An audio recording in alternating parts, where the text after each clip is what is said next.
The first book of Moses, called Genesis, chapter 1. In the beginning God created the heaven and the earth. And the earth was without form and void, and darkness was upon the face of the deep. And the Spirit of God moved upon the face of the waters.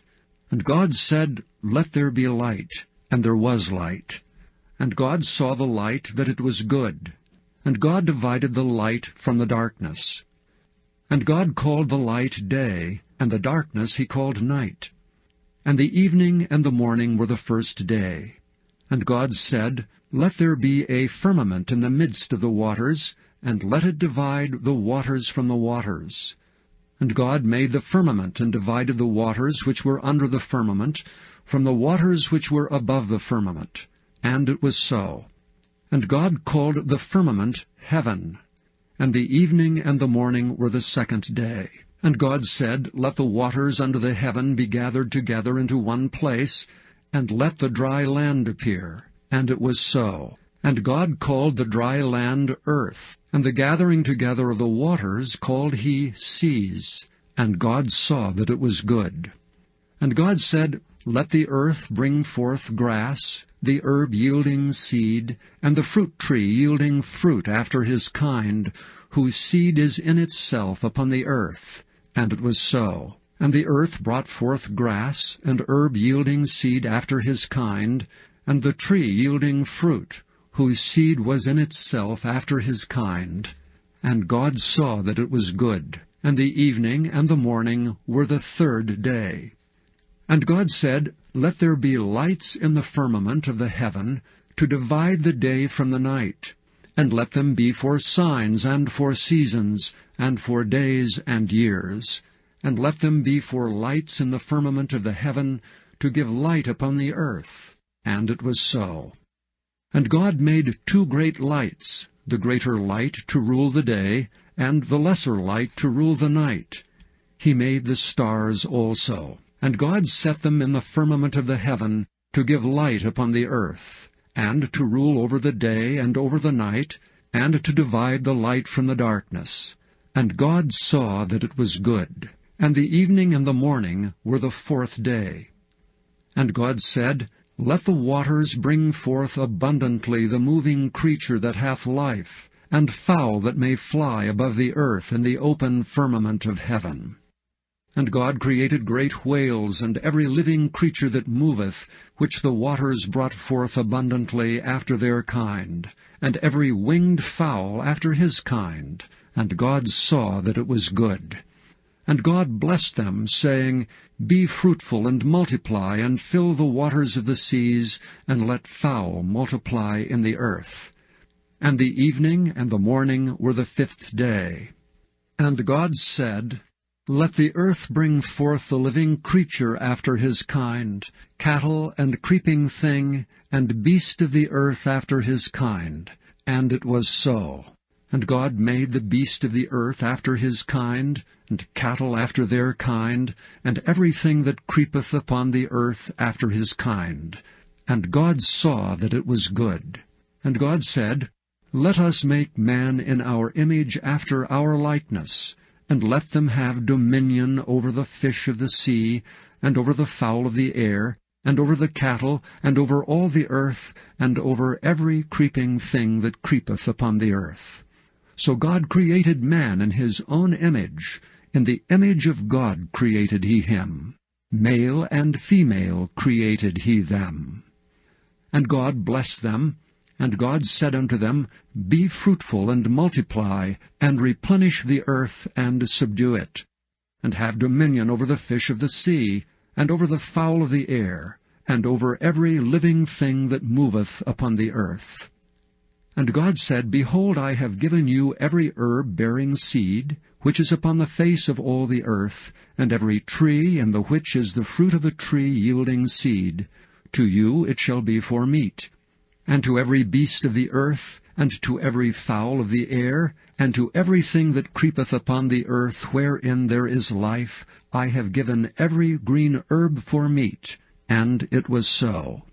And God saw everything that he had made, and behold, it was very good.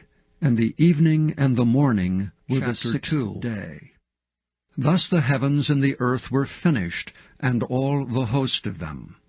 And on the seventh day God ended his work which he had made, and he rested on the seventh day from all his work which he had made.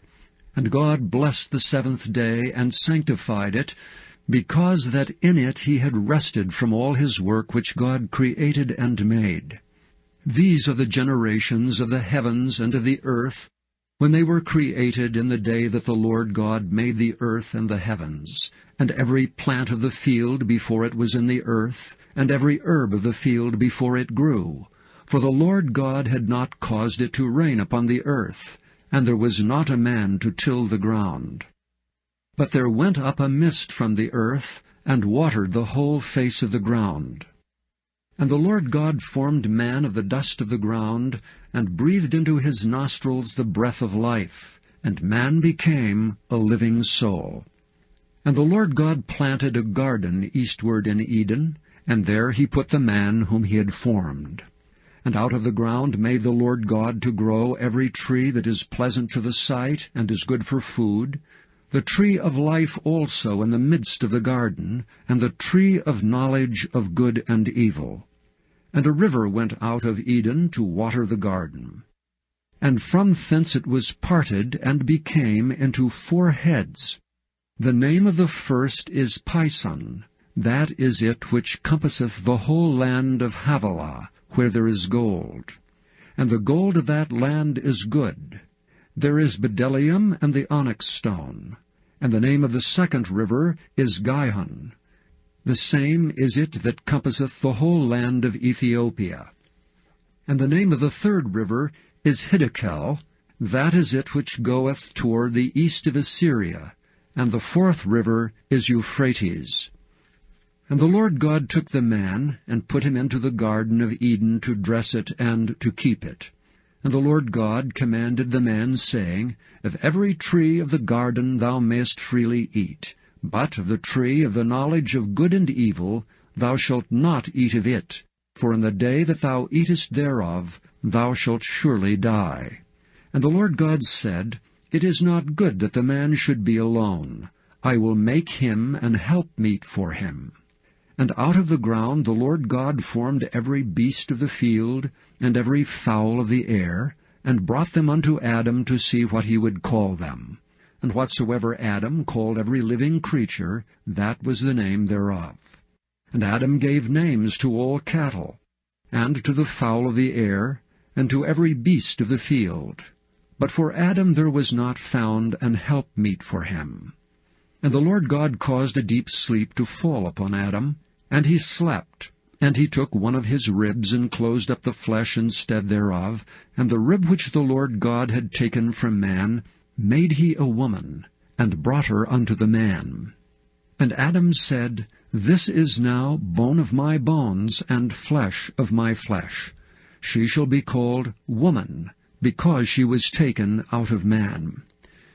Therefore shall a man leave his father and his mother, and shall cleave unto his wife, and they shall be one flesh. And they were both naked, the man and his wife, after and were not ashamed. Now the serpent was more subtle than any beast of the field which the Lord God had made. And he said unto the woman, Yea, hath God said, Ye shall not eat of every tree of the garden? And the woman said unto the serpent, We may eat of the fruit of the trees of the garden, but of the fruit of the tree which is in the midst of the garden God hath said, Ye shall not eat of it, neither shall ye touch it, lest ye die. And the serpent said unto the woman, Ye shall not surely die, for God doth know that in the day ye eat thereof, then your eyes shall be opened, and ye shall be as gods, knowing good and evil. And when the woman saw that the tree was good for food, and that it was pleasant to the eyes, and a tree to be desired to make one wise, she took of the fruit thereof, and did eat, and gave also unto her husband with her, and he did eat. And the eyes of them both were opened, and they knew that they were naked, and they sewed fig leaves together, and made themselves aprons. And they heard the voice of the Lord God walking in the garden in the cool of the day, and Adam and his wife hid themselves from the presence of the Lord God amongst the trees of the garden. And the Lord God called unto Adam, and said unto him, Where art thou? And he said, I heard thy voice in the garden, and I was afraid, because I was naked, and I hid myself. And he said, Who told thee that thou wast naked? Hast thou eaten of the tree whereof I commanded thee that thou shouldst not eat? And the man said, The woman whom thou gavest to be with me, she gave me of the tree, and I did eat. And the Lord God said unto the woman, What is this that thou hast done? And the woman said, The serpent beguiled me, and I did eat. And the Lord God said unto the serpent, Because thou hast done this, thou art cursed above all cattle, and above every beast of the field. Upon thy belly shalt thou go, and dust shalt thou eat all the days of thy life. And I will put enmity between thee and the woman, and between thy seed and her seed. It shall bruise thy head, and thou shalt bruise his heel. Unto the woman he said, I will greatly multiply thy sorrow and thy conception. In sorrow thou shalt bring forth children, and thy desire shall be to thy husband, and he shall rule over thee. And unto Adam he said, Because thou hast hearkened unto the voice of thy wife, and hast eaten of the tree of which I commanded thee, saying, Thou shalt not eat of it, cursed is the ground for thy sake. In sorrow shalt thou eat of it all the days of thy life. Thorns also and thistles shall it bring forth to thee, and thou shalt eat the herb of the field. In the sweat of thy face shalt thou eat bread, till thou return unto the ground. For out of it wast thou taken, for dust thou art, and unto dust shalt thou return. And Adam called his wife's name Eve, because she was the mother of all living. Unto Adam also and to his wife did the Lord God make coats of skins, and clothe them. And the Lord God said, Behold, the man is become as one of us, to know good and evil. And now, lest he put forth his hand, and take also of the tree of life, and eat and live forever, therefore the Lord God sent him forth from the Garden of Eden, to till the ground from whence he was taken. So he drove out the man, and he placed at the east of the Garden of Eden cherubims with a flaming sword, which turned every way to keep the way of the tree of life. Chapter 4. And Adam knew Eve his wife, and she conceived, and bare Cain, and said, I have gotten a man from the Lord. And she again bare his brother Abel. And Abel was a keeper of sheep, but Cain was a tiller of the ground. And in the process of time it came to pass that Cain brought of the fruit of the ground an offering unto the Lord. And Abel he also brought of the firstlings of his flock, and of the fat thereof. And the Lord had respect unto Abel and to his offering, but unto Cain and to his offering he had not respect. And Cain was very wroth, and his countenance fell. And the Lord said unto Cain, Why art thou wroth? And why is thy countenance fallen?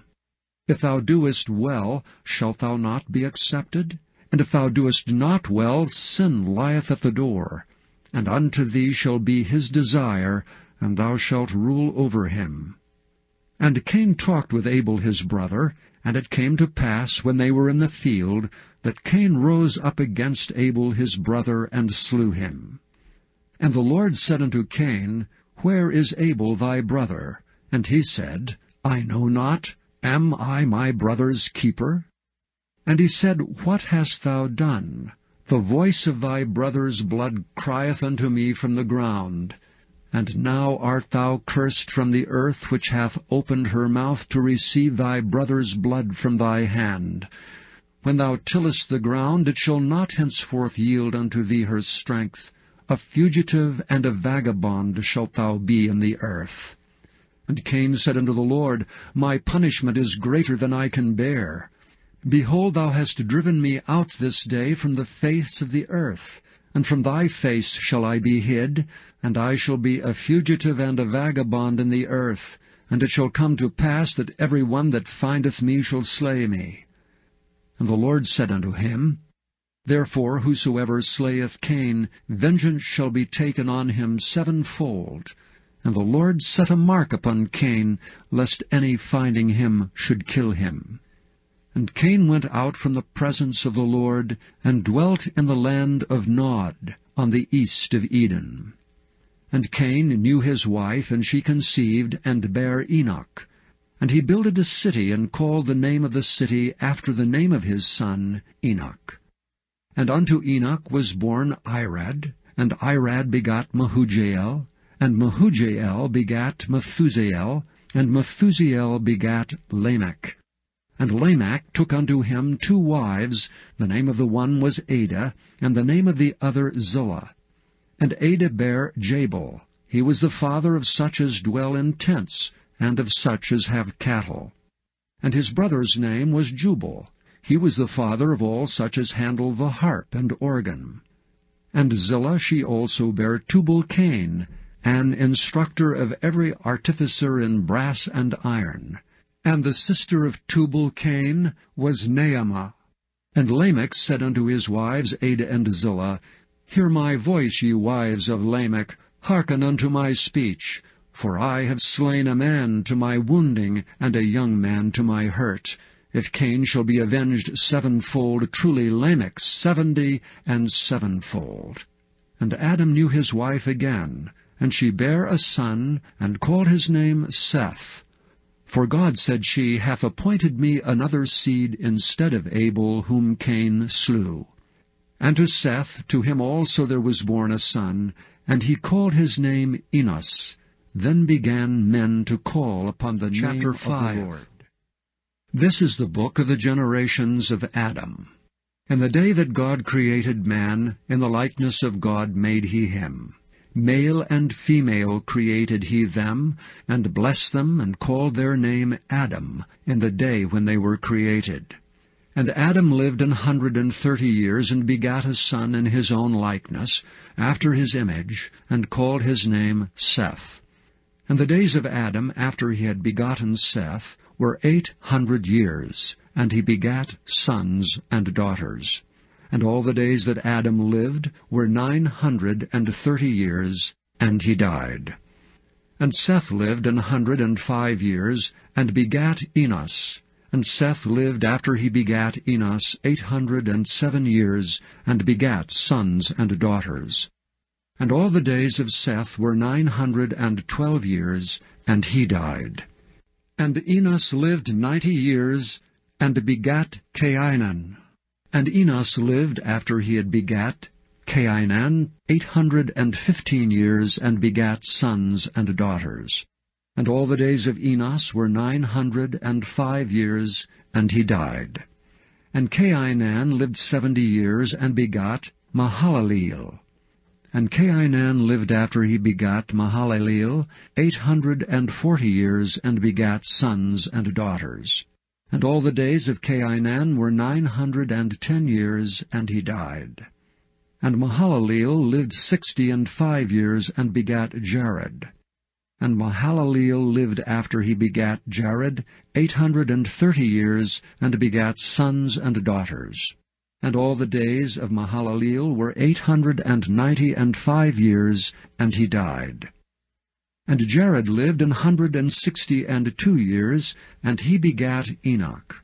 And Jared lived after he begat Enoch 800 years, and begat sons and daughters. And all the days of Jared were 962 years, and he died. And Enoch lived 65 years, and begot Methuselah. And Enoch walked with God after he begat Methuselah 300 years, and begat sons and daughters. And all the days of Enoch were 365 years, and Enoch walked with God, and he was not, for God took him. And Methuselah lived 187 years, and begat Lamech. And Methuselah lived after he begat Lamech 782 years, and begat sons and daughters. And all the days of Methuselah were 969 years, and he died. And Lamech lived 182 years, and begat a son. And he called his name Noah, saying, This same shall comfort us concerning our work and toil of our hands, because of the ground which the Lord hath cursed. And Lamech lived after he begat Noah 595 years, and begat sons and daughters. And all the days of Lamech were 777 years, and he died. And Noah was 500 years old, and Noah begat Shem, Ham, and Chapter 6. And it came to pass, when men began to multiply on the face of the earth, and daughters were born unto them, that the sons of God saw the daughters of men, that they were fair, and they took them wives of all which they chose. And the Lord said, My spirit shall not always strive with man, for that he also is flesh, yet his days shall be 120 years. There were giants in the earth in those days, and also after that, when the sons of God came in unto the daughters of men, and they bare children to them. The same became mighty men which were of old, men of renown. And God saw that the wickedness of man was great in the earth, and that every imagination of his thoughts of his heart was only evil continually. And it repented the Lord that he had made man on the earth, and it grieved him at his heart. And the Lord said, I will destroy man whom I have created from the face of the earth, both man and beast and the creeping thing, and the fowls of the air, for it repenteth me that I have made them. But Noah found grace in the eyes of the Lord. These are the generations of Noah. Noah was a just man and perfect in his generations, and Noah walked with God. And Noah begat 3 sons, Shem, Ham, and Japheth. The earth also was corrupt before God, and the earth was filled with violence. And God looked upon the earth, and behold, it was corrupt, and all flesh had corrupted his way upon the earth. And God said unto Noah, The end of all flesh is come before me, for the earth is filled with violence through them, and behold, I will destroy them with the earth. Make thee an ark of gopher wood, rooms shalt thou make in the ark, and shalt pitch it within and without with pitch. And this is the fashion which thou shalt make it of. The length of the ark shall be 300 cubits, the breadth of it 50 cubits, and the height of it 30 cubits. A window shalt thou make to the ark, and in a cubit shalt thou finish it above. And the door of the ark shalt thou set in the side thereof. With lower, second, and third stories shalt thou make it. And behold, I, even I, do bring a flood of waters upon the earth to destroy all flesh, wherein is the breath of life from under heaven, and everything that is in the earth shall die. But with thee will I establish my covenant. And thou shalt come into the ark, thou and thy sons and thy wife and thy sons' wives with thee. And of every living thing of all flesh, 2 of every sort shalt thou bring into the ark to keep them alive with thee. They shall be male and female. Of fowls after their kind, and of cattle after their kind, of every creeping thing of the earth after his kind, 2 of every sort shall come unto thee, to keep them alive. And take thou unto thee of all food that is eaten, and thou shalt gather it to thee, and it shall be for food for thee and for them. Thus did Noah, according to all that God commanded him, so Chapter 7. And the Lord said unto Noah, Come thou and all thy house into the ark, for thee have I seen righteous before me in this generation. Of every clean beast thou shalt take to thee by 7s, the male and his female, and of beasts that are not clean by 2, the male and his female. Of fowls also of the air by 7s, the male and the female, to keep seed alive upon the face of all the earth. For yet 7 days, and I will cause it to rain upon the earth 40 days and 40 nights, and every living substance that I have made will I destroy from off the face of the earth. And Noah did according unto all that the Lord commanded him.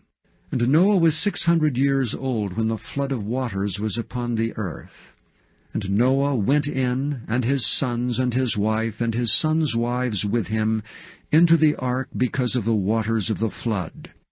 Of clean beasts, and of beasts that are not clean, and of fowls, and of everything that creepeth upon the earth, there went in 2 and 2 unto Noah into the ark, the male and the female, as God had commanded Noah.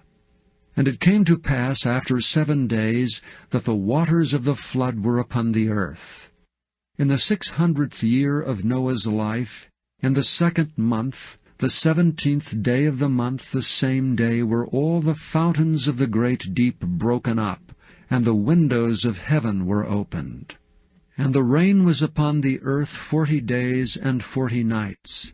And the selfsame day entered Noah and Shem, and Ham and Japheth, and the sons of Noah, and Noah's wife, and the 3 wives of his sons with them, into the ark. They and every beast after his kind, and all the cattle after their kind, and every creeping thing that creepeth upon the earth after his kind, and every fowl after his kind, every bird of every sort. And they went in unto Noah into the ark, 2 and 2 of all flesh, wherein is the breath of life. And they that went in male and female of all flesh, as God had commanded him, and the Lord shut him in. And the flood was 40 days upon the earth, and the waters increased and bare up the ark, and it was lift above the earth. And the waters prevailed, and were increased greatly upon the earth, and the ark went upon the face of the waters. And the waters prevailed exceedingly upon the earth, and all the high hills that were under the whole heaven were covered. 15 cubits upward did the waters prevail, and the mountains were covered. And all flesh died that moved upon the earth, both of fowl, and of cattle, and of beast, and of every creeping thing that creepeth upon the earth, and every man, all in whose nostrils was the breath of life, of all that was in the dry land died.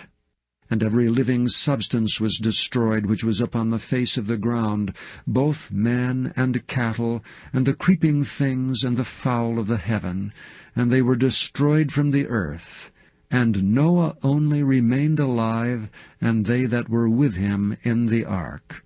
And the waters prevailed upon the earth 150 days.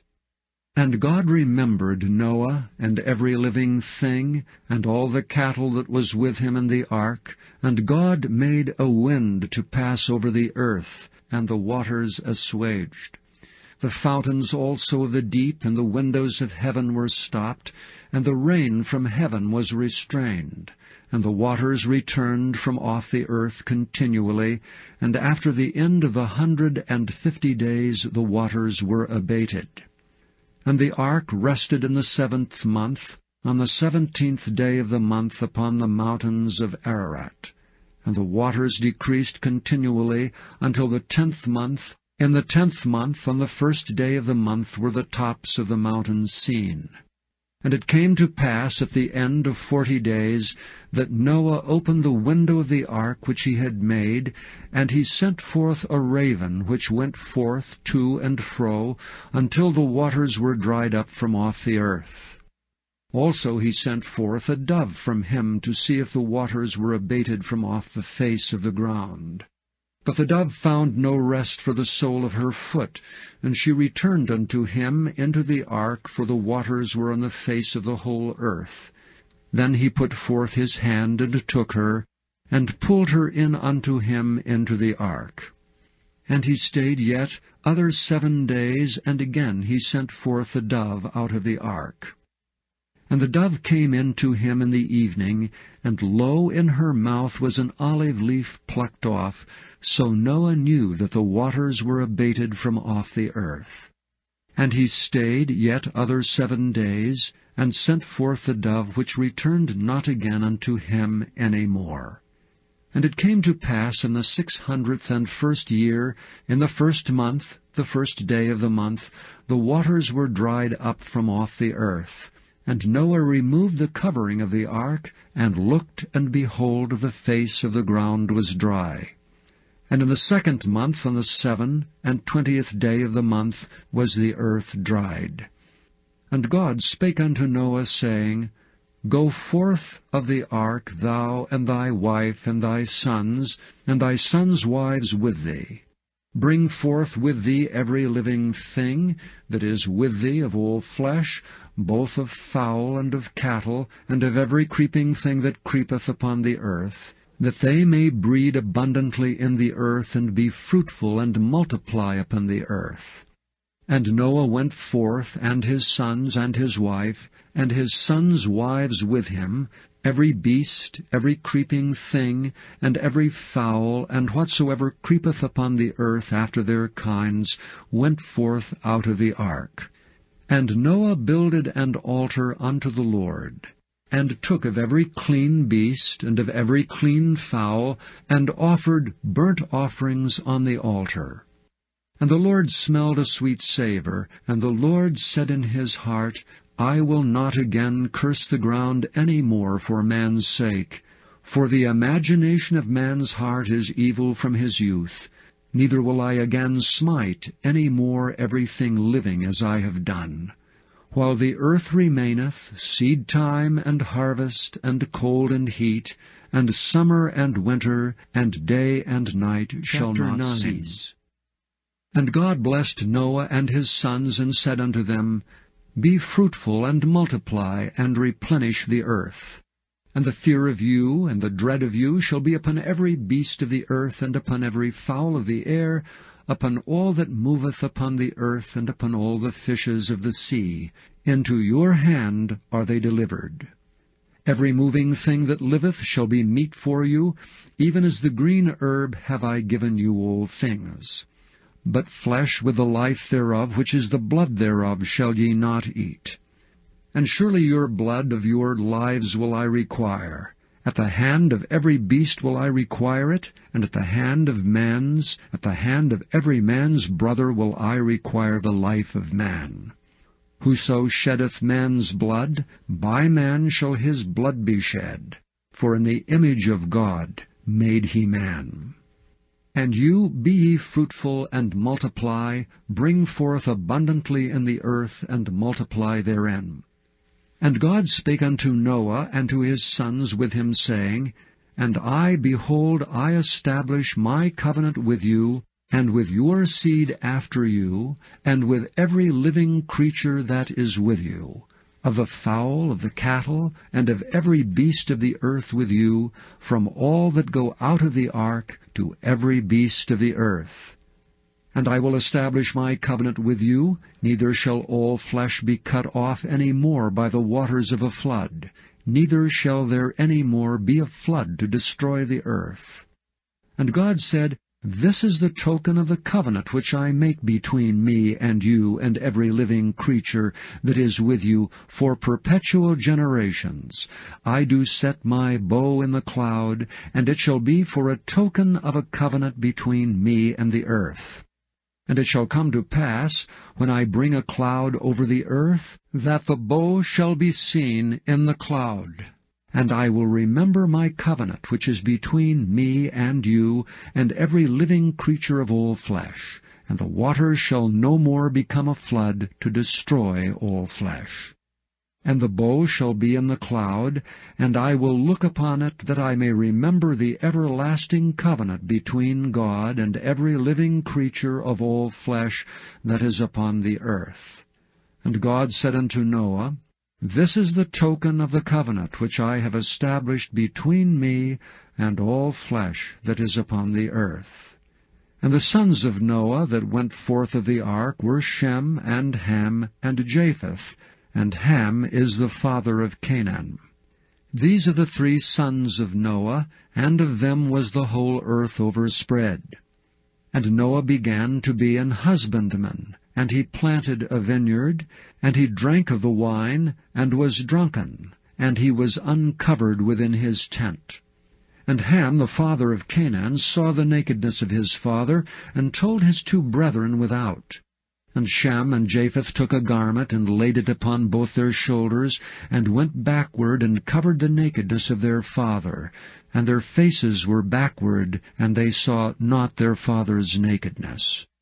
And Noah awoke from his wine, and knew what his younger son had done unto him. And he said, Cursed be Canaan, a servant of servants shall he be unto his brethren.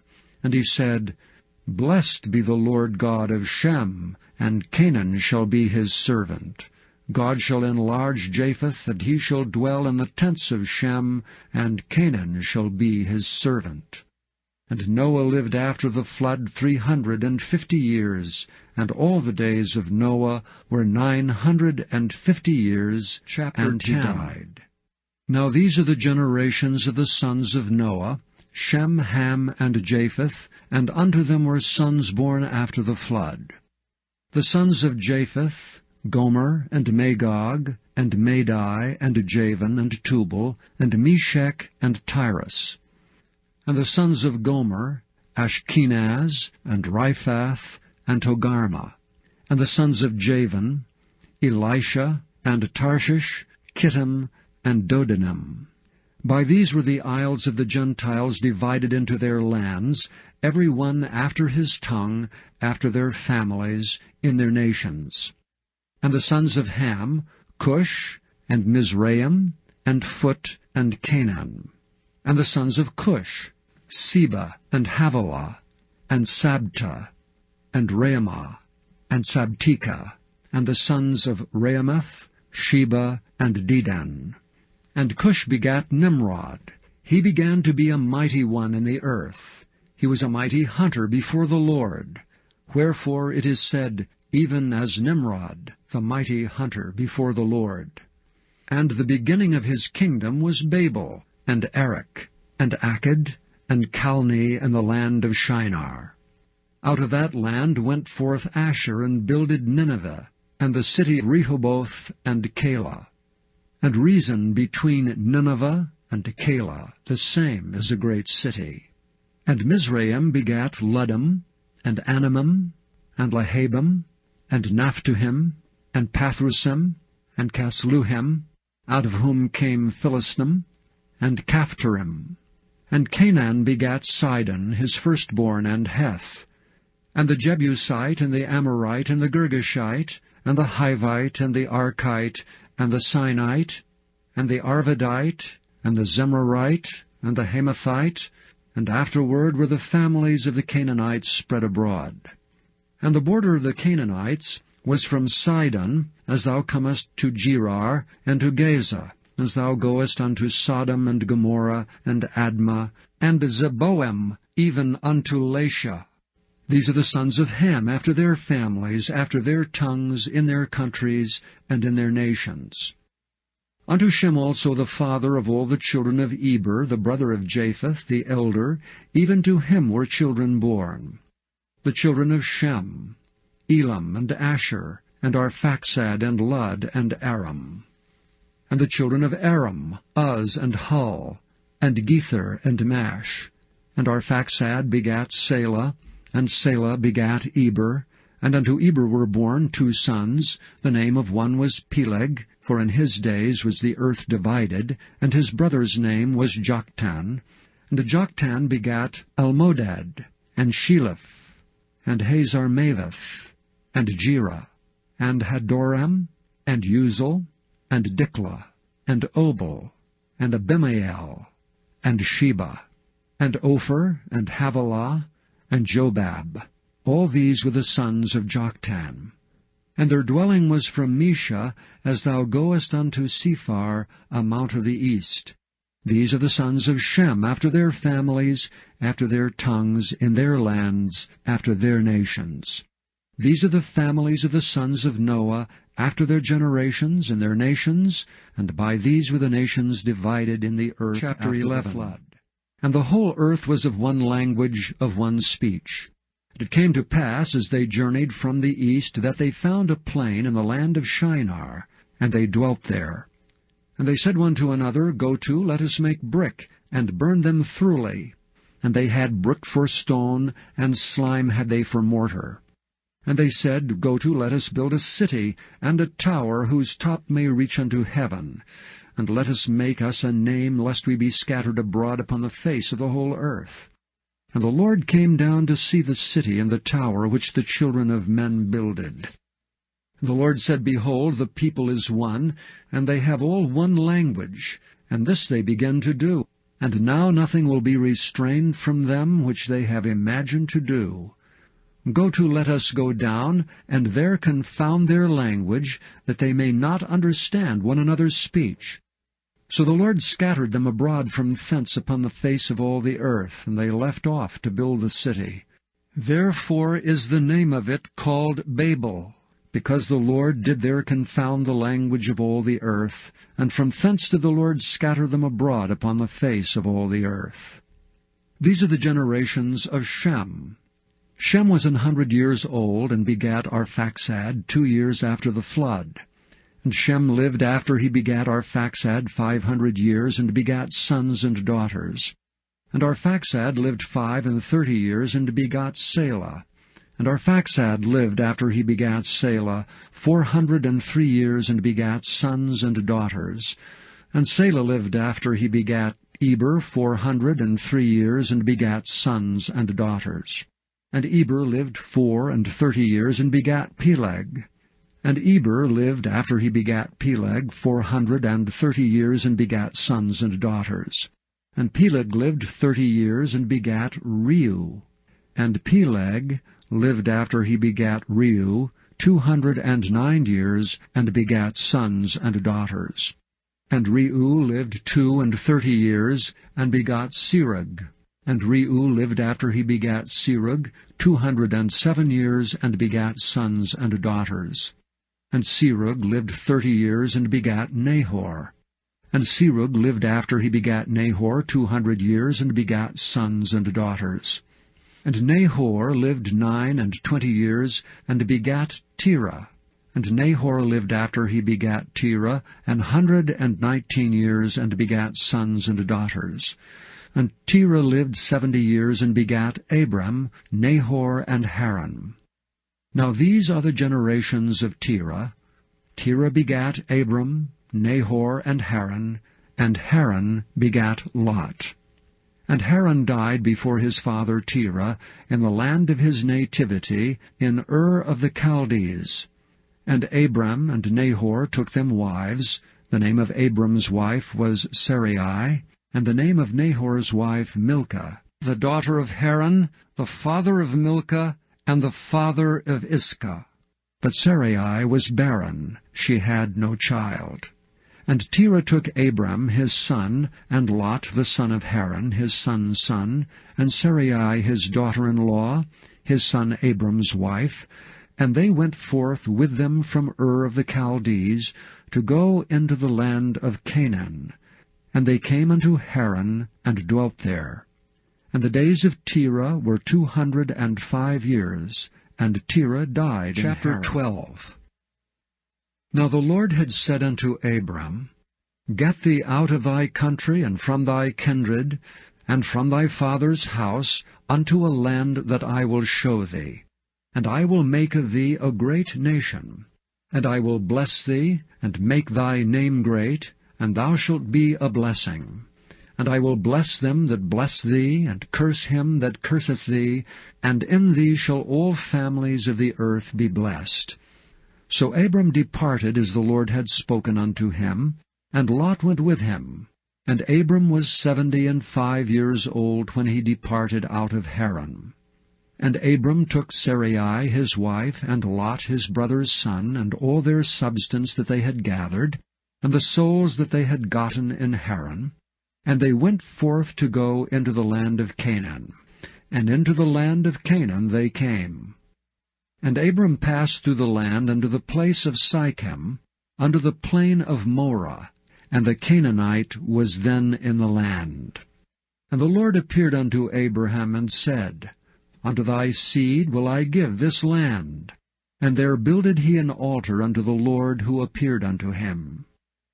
And he removed from thence unto a mountain on the east of Bethel, and pitched his tent, having Bethel on the west, and Hai on the east, and there he builded an altar unto the Lord, and called upon the name of the Lord.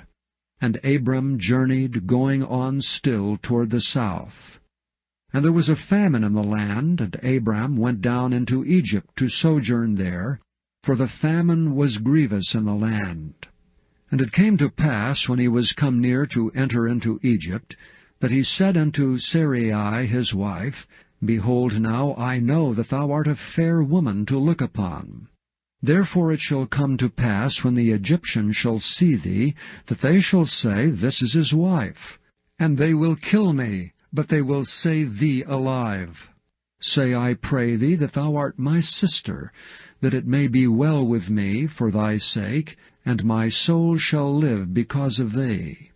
And it came to pass that when Abram was come into Egypt, the Egyptians beheld the woman, that she was very fair. The princes also of Pharaoh saw her, and commended her before Pharaoh, and the woman was taken into Pharaoh's house. And he entreated Abram well for her sake, and he had sheep and oxen, and he asses and menservants and maidservants, and she asses and camels. And the Lord plagued Pharaoh and his house with great plagues because of Sarai, Abram's wife. And Pharaoh called Abram and said, What is this that thou hast done unto me? Why didst thou not tell me that she was thy wife? Why saidst thou, She is my sister, so I might have taken her to me to wife? Now therefore, behold thy wife, take her, and go thy way. And Pharaoh commanded his men concerning him, that they sent him away, and his wife, and all Chapter that he 13. And Abram went up out of Egypt, he and his wife, and all that he had, and Lot with him, into the south. And Abram was very rich in cattle, in silver, and in gold. And he went on his journey from the south even to Bethel, unto the place where his tent had been at the beginning, between Bethel and Hai, unto the place of the altar which he had made there at the first, and there Abram called on the name of the Lord. And Lot also, which went with Abraham, had flocks and herds and tents, and the land was not able to bear them, that they might dwell together, for their substance was great, so that they could not dwell together. And there was a strife between the herdmen of Abram's cattle and the herdmen of Lot's cattle, and the Canaanite and the Perizzite dwelled then in the land. And Abram said unto Lot, Let there be no strife, I pray thee, between me and thee, and between my herdmen and thy herdmen, for we be brethren. Is not the whole land before thee? Separate thyself, I pray thee, from me. If thou wilt take the left land, then I will go to the right. Or if thou depart to the right hand, then I will go to the left. And Lot lifted up his eyes and beheld all the plain of Jordan, that was well watered everywhere before the Lord destroyed Sodom and Gomorrah, even as the garden of the Lord, like the land of Egypt, as thou comest unto Zoar. Then Lot chose him all the plain of Jordan, and Lot journeyed east, and they separated themselves the one from the other. Abram dwelled in the land of Canaan, and Lot dwelled in the cities of the plain, and pitched his tent toward Sodom. But the men of Sodom were wicked and sinners before the Lord exceedingly.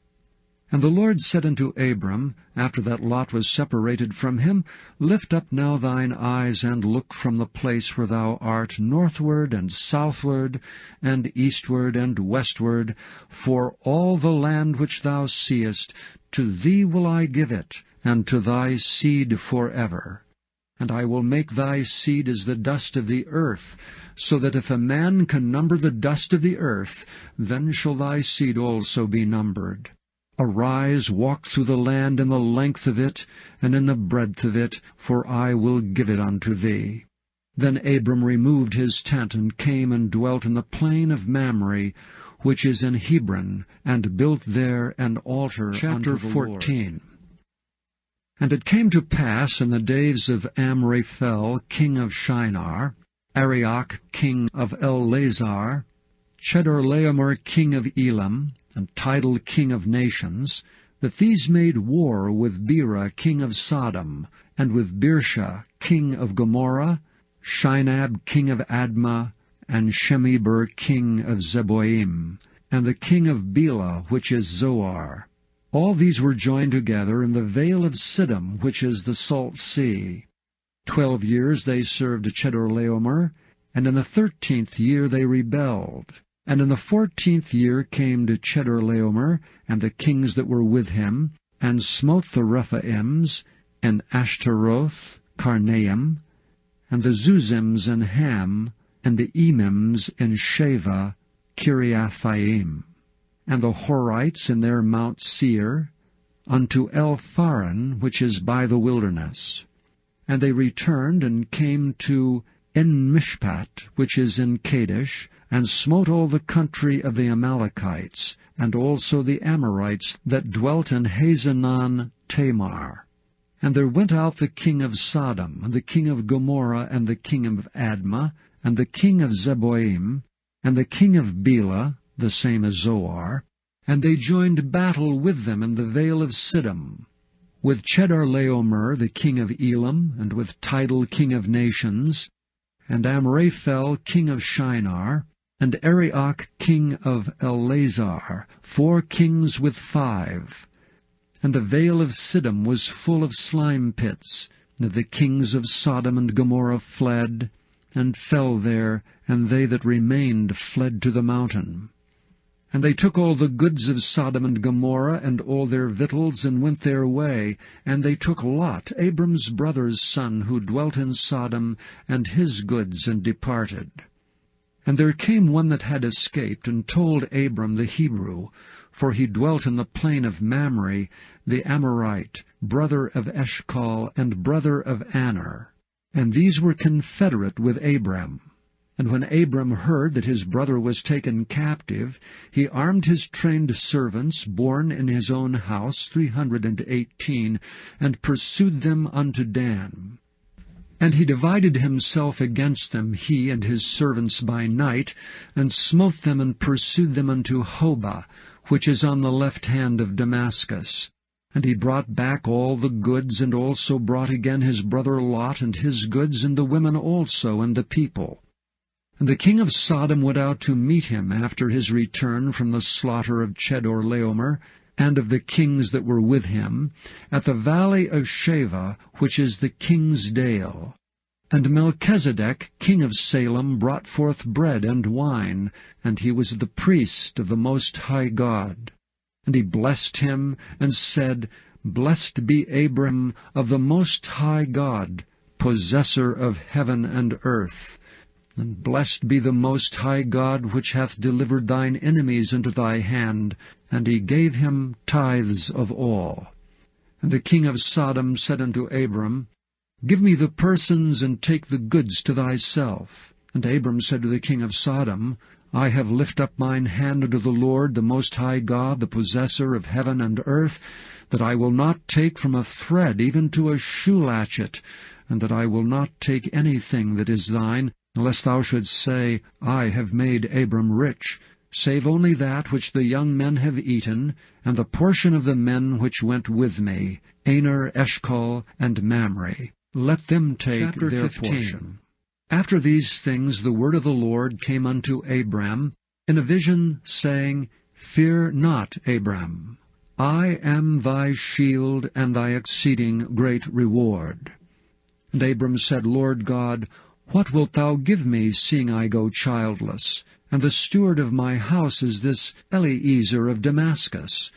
And Abram said, Behold, to me thou hast given no seed, and lo, one born in my house is mine heir. And behold, the word of the Lord came unto him, saying, This shall not be thine heir, but he that shall come forth out of thine own bowels shall be thine heir. And he brought him forth abroad, and said, Look now toward heaven, and tell the stars if thou be able to number them. And he said unto him, So shall thy seed be. And he believed in the Lord, and he counted it to him for righteousness. And he said unto him, I am the Lord that brought thee out of Ur of the Chaldees, to give thee this land to inherit it. And he said, Lord God, whereby shall I know that I shall inherit it? And he said unto him, Take me an heifer of 3 years old, and a she-goat of 3 years old, and a ram of 3 years old, and a turtle-dove, and a young pigeon. And he took unto him all these, and divided them in the midst, and laid each piece one against another. But the birds divided he not. And when the fowls came down upon the carcasses, Abram drove them away. And when the sun was going down, a deep sleep fell upon Abram, and lo, an horror of great darkness fell upon him. And he said unto Abram, Know of a surety that thy seed shall be a stranger in a land that is not theirs, and shall serve them, and they shall afflict them 400 years. And also that nation whom they shall serve will I judge, and afterward shall they come out with great substance. And thou shalt go to thy fathers in peace, thou shalt be buried in a good old age. But in the 4th generation they shall come hither again, for the iniquity of the Amorites is not yet full. And it came to pass that when the sun went down, and it was dark, behold, a smoking furnace, and a burning lamp that passed between those pieces. And the same day the Lord made a covenant with Abram, saying, Unto thy seed have I given this land, from the river of Egypt unto the great river, the river Euphrates. The Kenites, and the Kenizzites, and the Kadmonites, and the Hittites, and the Perizzites, and the Rephaims, and the Amorites, and the Canaanites, and the Girgashites, and the Jebusites. Chapter 16. Now Sarai, Abram's wife, bare him no children, and she had an handmaid, an Egyptian, whose name was Hagar. And Sarai said unto Abram, Behold, now the Lord hath restrained me from bearing. I pray thee, go in unto my maid. It may be that I may obtain children by her. And Abram hearkened to the voice of Sarai. And Sarai, Abram's wife, took Hagar, her maid the Egyptian, after Abram had dwelt 10 years in the land of Canaan, and gave her to her husband Abram to be his wife. And he went in unto Hagar, and she conceived. And when she saw that she had conceived, her mistress was despised in her eyes.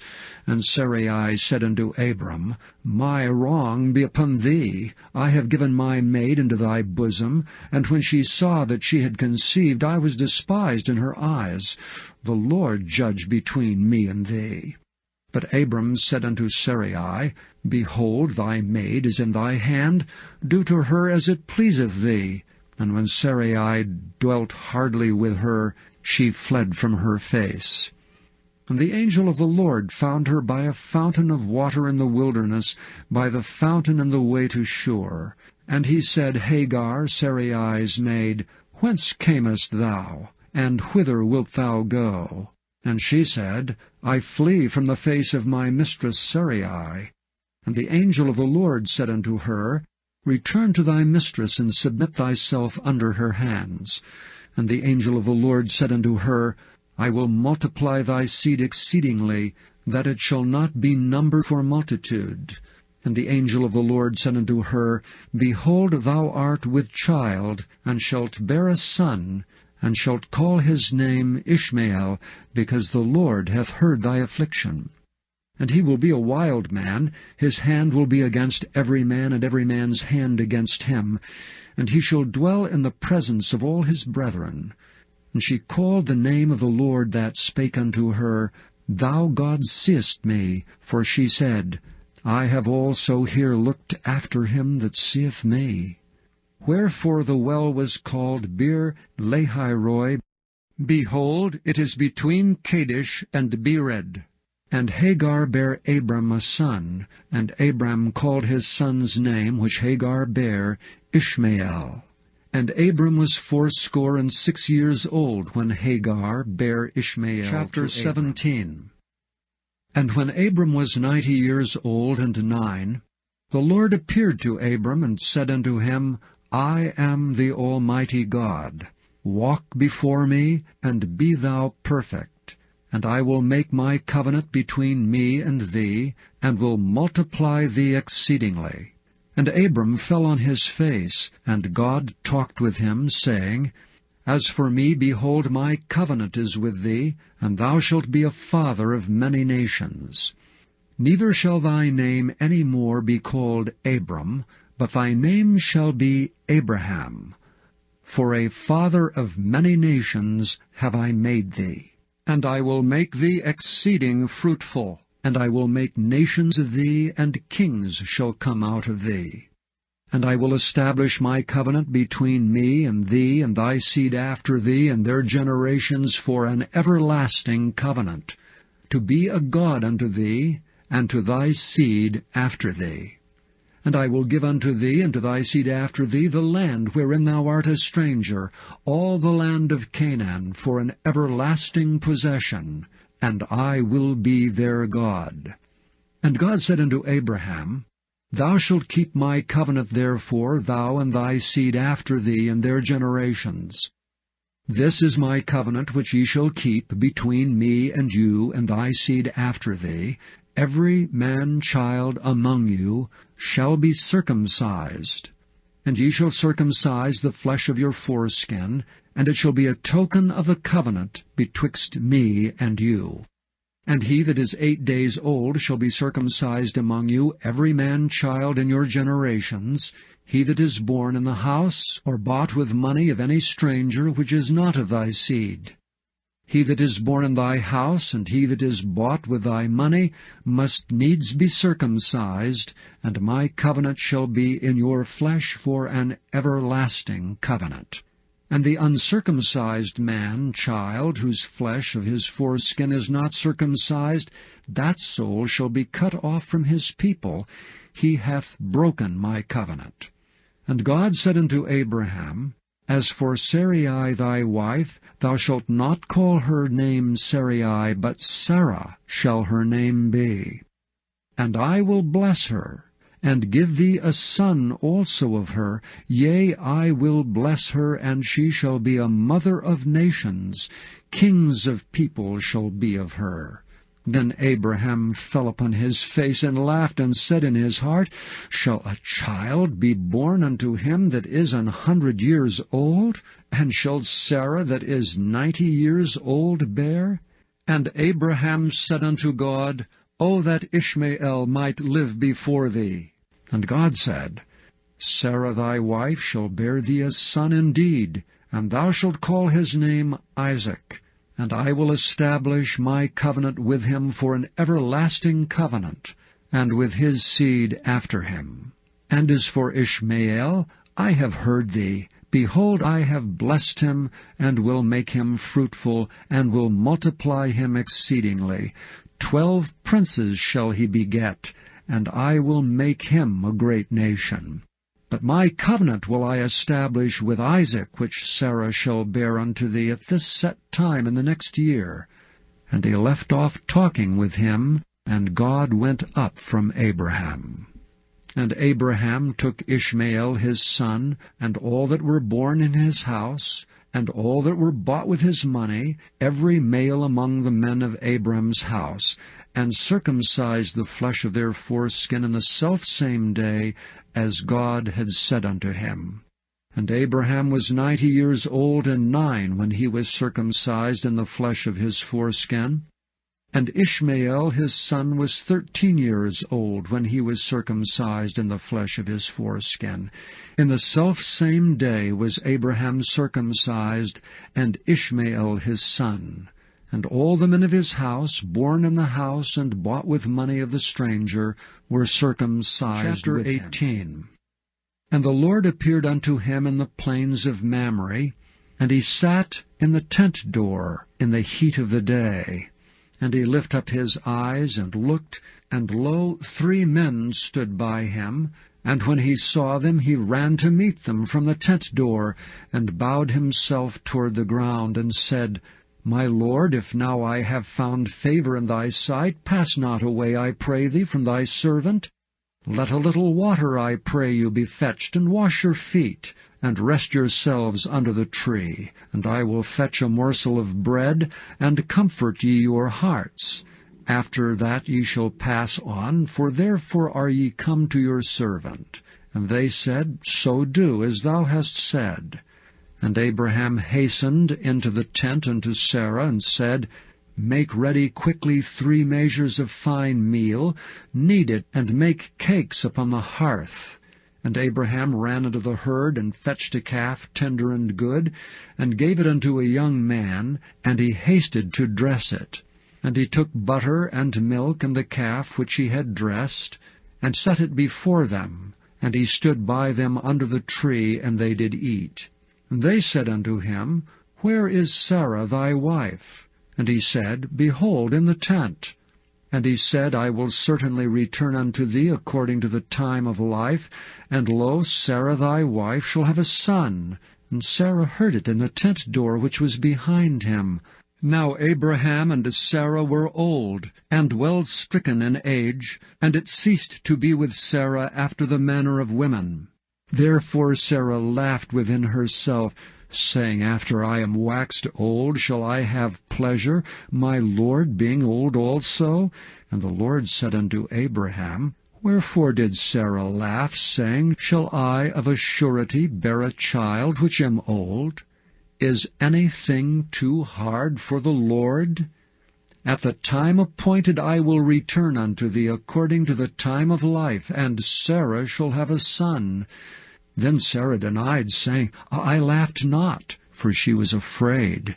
And he said, Nay, but thou didst laugh.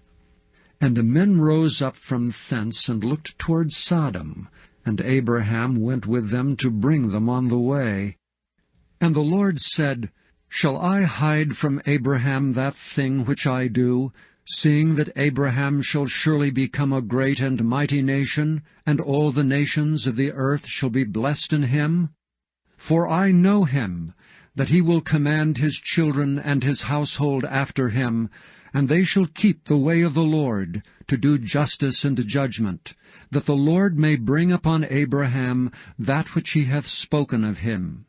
And the Lord said, Because the cry of Sodom and Gomorrah is great, and because their sin is very grievous, I will go down now, and see whether they have done altogether according to the cry of it, which is come unto me, and if not, I will know. And the men turned their faces from thence, and went toward Sodom, but Abraham stood yet before the Lord. And Abraham drew near and said, Wilt thou also destroy the righteous with the wicked? Peradventure there be 50 righteous within the city. Wilt thou also destroy and not spare the place for the 50 righteous that are therein? That be far from thee to do after this manner, to slay the righteous with the wicked, and that the righteous should be as the wicked. That be far from thee. Shall not the judge of all the earth do right? And the Lord said, If I find in Sodom 50 righteous within the city, then I will spare all the place for their sakes. And Abraham answered and said, Behold, now I have taken upon me to speak unto the Lord, which am but dust and ashes. Peradventure there shall lack 5 of the 50 righteous. Wilt thou destroy all the city for lack of 5? And he said, If I find there 45, I will not destroy it. And he spake unto him yet again, and said, Peradventure there shall be 40 found there. And he said, I will not do it for 40's sake. And he said unto him, O let not the Lord be angry, and I will speak. Peradventure there shall 30 be found there. And he said, I will not do it if I find 30 there. And he said, Behold, now I have taken upon me to speak unto the Lord. Peradventure there shall be 20 found there. And he said, I will not destroy it for 20's sake. And he said, O let not the Lord be angry, and I will speak yet but this once. Peradventure 10 shall be found there. And he said, I will not destroy it for 10's sake. And the Lord went his way as soon as he had left communing with Abraham, and Abraham returned unto his place. Chapter 19. And there came 2 angels to Sodom at even, and Lot sat in the gate of Sodom, and Lot, seeing them, rose up to meet them, and he bowed himself with his face toward the ground. And he said, Behold now, my lords, turn in, I pray you, into your servant's house, and tarry all night, and wash your feet, and ye shall rise up early, and go on your ways. And they said, Nay, but we will abide in the street all night. And he pressed upon them greatly, and they turned in unto him, and entered into his house. And he made them a feast, and did bake unleavened bread, and they did eat. But before they lay down, the men of the city, even the men of Sodom, compassed the house round, both young and old, all the people from every quarter. And they called unto Lot, and said unto him, Where are the men which came into thee this night? Bring them out unto us, that we may know them. And Lot went out at the door unto them, and shut the door after him, and said, I pray you, brethren, do not so wickedly. Behold, now I have 2 daughters which have not known man. Let me, I pray you, bring them out unto you, and do ye to them as is good in your eyes. Only unto these men do nothing, for therefore came they under the shadow of my roof. And they said, Stand back. And they said again, This one fellow came in to sojourn, and he will needs be a judge. Now will we deal worse with thee than with them. And they pressed sore upon the man, even Lot, and came near to break the door. But the men put forth their hand, and pulled Lot into the house to them, and shut to the door. And they smote the men that were at the door of the house with blindness, both small and great, so that they wearied themselves to find the door. And the men said unto Lot, Hast thou here any besides son-in-law, and thy sons and thy daughters, and whatsoever thou hast in the city, bring them out of this place? For we will destroy this place, because the cry of them is waxen great before the face of the Lord, and the Lord hath sent us to destroy it. And Lot went out and spake unto his sons-in-law, which married his daughters, and said, Up, get you out of this place, for the Lord will destroy this city. But he seemed as one that mocked unto his sons-in-law. And when the morning arose, then the angels hastened Lot, saying, Arise, take thy wife and thy 2 daughters which are here, lest thou be consumed in the iniquity of the city. And while he lingered, the men laid hold upon his hand, and upon the hand of his wife, and upon the hand of his 2 daughters, the Lord being merciful unto him, and they brought him forth, and set him without the city. And it came to pass, when they had brought them forth abroad, that he said, Escape for thy life. Look not behind thee, neither stay thou in all the plain. Escape to the mountain, lest thou be consumed. And Lot said unto them, O, not so, my lord. Behold, now thy servant hath found grace in thy sight, and thou hast magnified thy mercy which thou hast showed unto me in saving my life. And I cannot escape to the mountain, lest some evil take me and I die. Behold, now this city is near to flee unto, and it is a little one. O let me escape thither. Is it not a little one? And my soul shall live. And he said unto him, See, I have accepted thee concerning this thing also, that I will not overthrow this city for the which thou hast spoken. Haste thee, escape thither, for I cannot do anything till thou become thither. Therefore the name of the city was called Zoar. The sun was risen upon the earth when Lot entered into Zoar. Then the Lord rained upon Sodom and upon Gomorrah brimstone and fire from the Lord out of heaven. And he overthrew those cities, and all the plain, and all the inhabitants of the cities, and that which grew upon the ground. But his wife looked back from behind him, and she became a pillar of salt.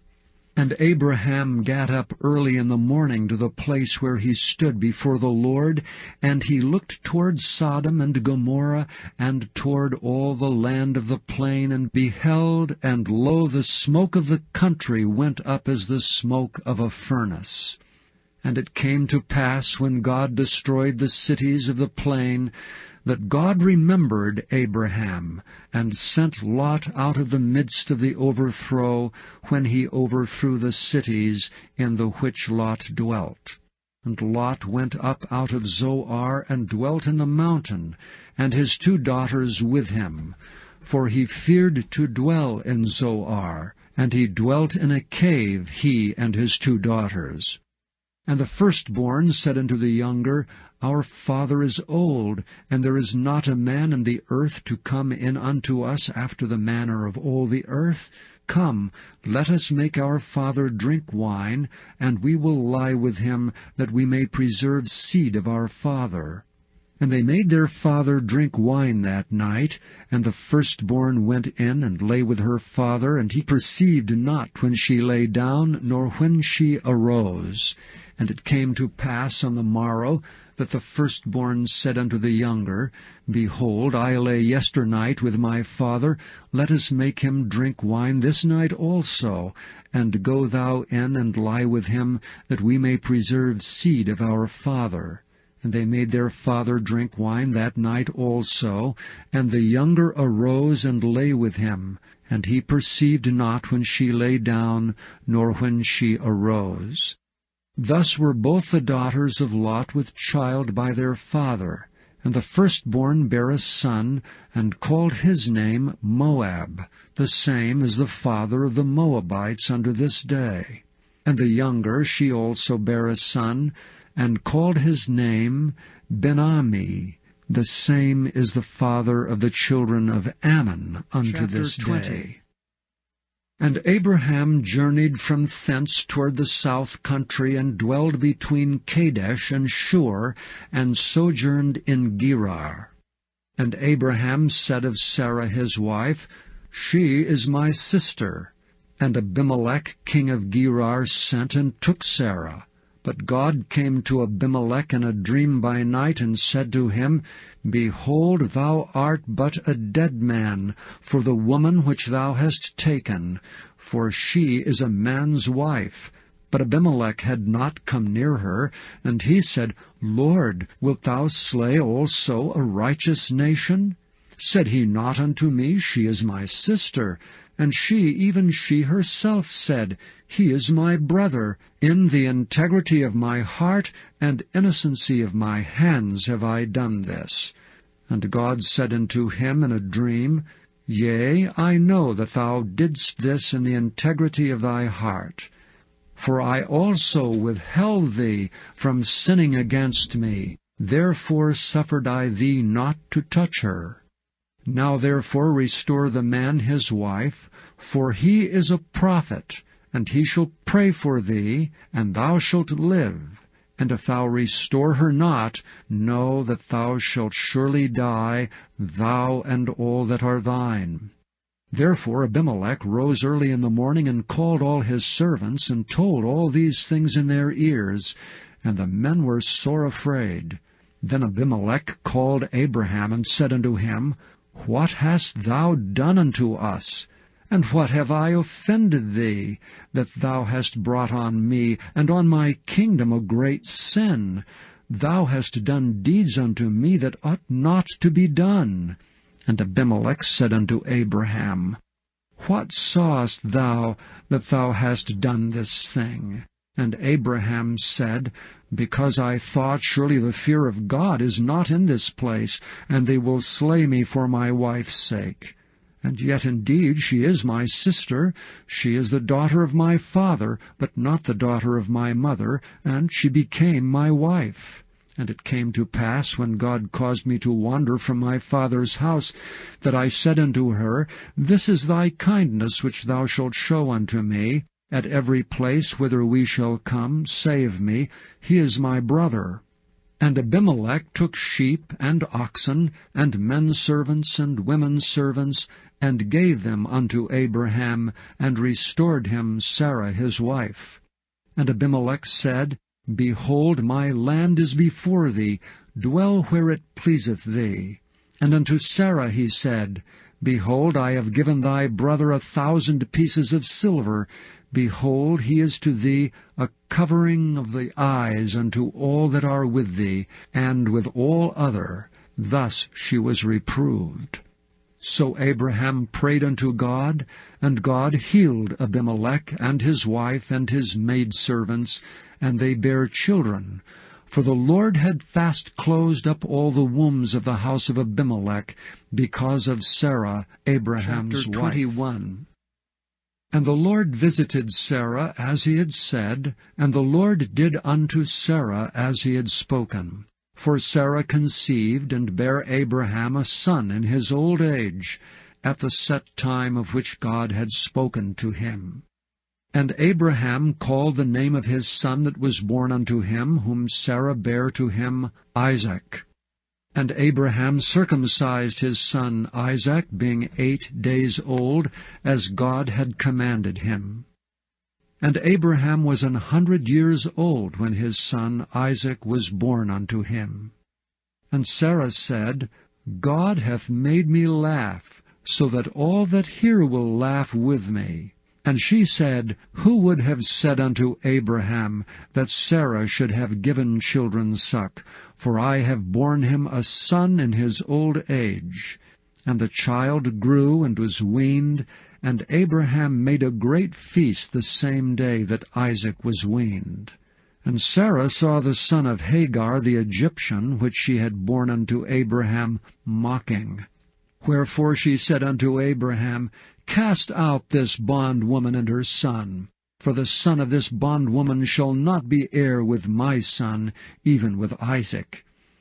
And the thing was very grievous in Abraham's sight because of his son. And God said unto Abraham, Let it not be grievous in thy sight because of the lad, and because of thy bondwoman. And all that Sarah hath said unto thee, hearken unto her voice, for in Isaac shall thy seed be called. And also of the son of the bondwoman will I make a nation, because he is thy seed. And Abraham rose up early in the morning, and took bread and a bottle of water, and gave it unto Hagar, putting it on her shoulder, and the child, and sent her away. And she departed and wandered in the wilderness of Beersheba. And the water was spent in the bottle, and she cast the child under one of the shrubs. And she went and sat her down over against him a good way off, as it were a bowshot. For she said, Let me not see the death of the child. And she sat over against him, and lifted up her voice, and wept. And God heard the voice of the lad. And the angel of God called to Hagar out of heaven, and said unto her, What aileth thee, Hagar? Fear not, for God hath heard the voice of the lad where he is. Arise, lift up the lad, and hold him in thine hand, for I will make him a great nation. And God opened her eyes, and she saw a well of water. And she went and filled the bottle with water, and gave the lad drink. And God was with the lad, and he grew and dwelt in the wilderness, and became an archer. And he dwelt in the wilderness of Paran, and his mother took him a wife out of the land of Egypt. And it came to pass at that time, that Abimelech and Phicol, the chief captain of his host, spake unto Abraham, saying, God is with thee in all that thou doest. Now therefore swear unto me here by God, that thou wilt not deal falsely with me, nor with my son, nor with my son's son, but according to the kindness that I have done unto thee, thou shalt do unto me, and to the land wherein thou hast sojourned. And Abraham said, I will swear. And Abraham reproved Abimelech because of a well of water, which Abimelech's servants had violently taken away. And Abimelech said, I wot not who hath done this thing, neither didst thou tell me, neither yet heard I of it but today. And Abraham took sheep and oxen, and gave them unto Abimelech, and both of them made a covenant. And Abraham set 7 ewe lambs of the flock by themselves. And Abimelech said unto Abraham, What mean these 7 ewe lambs which thou hast set by themselves? And he said, For these 7 ewe lambs shalt thou take of my hand, that they may be a witness unto me that I have digged this well. Wherefore he called that place Beer-sheba, because there they swear both of them. Thus they made a covenant at Beer-sheba. Then Abimelech rose up, and Phicol the chief captain of his host, and they returned into the land of the Philistines. And Abraham planted a grove in Beer-sheba, and called there on the name of the Lord, the everlasting God. And Abraham sojourned in the Philistines' land Chapter 22. Days. And it came to pass after these things, that God did tempt Abraham, and said unto him, Abraham. And he said, Behold, here I am. And he said, Take now thy son, thine only son Isaac, whom thou lovest, and get thee into the land of Moriah, and offer him there for a burnt offering upon one of the mountains, which I will tell thee of. And Abraham rose up early in the morning, and saddled his ass, and took 2 of his young men with him, and Isaac his son, and clave the wood for the burnt offering, and rose up, and went unto the place of which God had told him. Then on the 3rd day Abraham lifted up his eyes, and saw the place afar off. And Abraham said unto his young men, Abide ye here with the ass, and I and the lad will go yonder and worship, and come again to you. And Abraham took the wood of the burnt offering, and laid it upon Isaac his son, and he took the fire in his hand and a knife, and they went both of them together. And Isaac spake unto Abraham his father, and said, My father. And he said, Here am I, my son. And he said, Behold the fire and the wood, but where is the lamb for a burnt offering? And Abraham said, My son, God will provide himself a lamb for a burnt offering. So they went both of them together. And they came to the place which God had told them of. And Abraham built an altar there, and laid the wood in order, and bound Isaac his son, and laid him on the altar upon the wood. And Abraham stretched forth his hand, and took the knife to slay his son. And the angel of the Lord called unto him out of heaven, and said, Abraham, Abraham. And he said, Here am I. And he said, Lay not thy hand upon the lad, neither do thou anything unto him. For now I know that thou fearest God, seeing thou hast not withheld thy son, thine only son, from me. And Abraham lifted up his eyes, and looked, and behold, behind him a ram caught in a thicket by his horns. And Abraham went and took the ram, and offered him up for a burnt offering in the stead of his son. And Abraham called the name of that place Jehovah-Jireh, as it is said, To this day, In the mount of the Lord it shall be seen.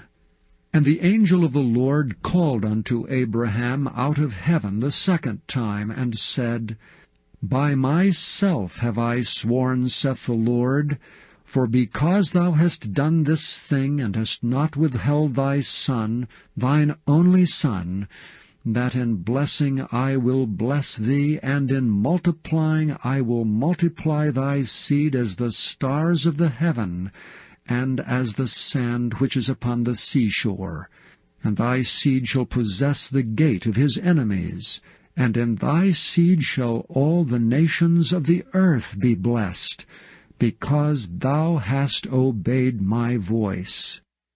So Abraham returned unto his young men, and they rose up and went together to Beersheba, and Abraham dwelt at Beersheba.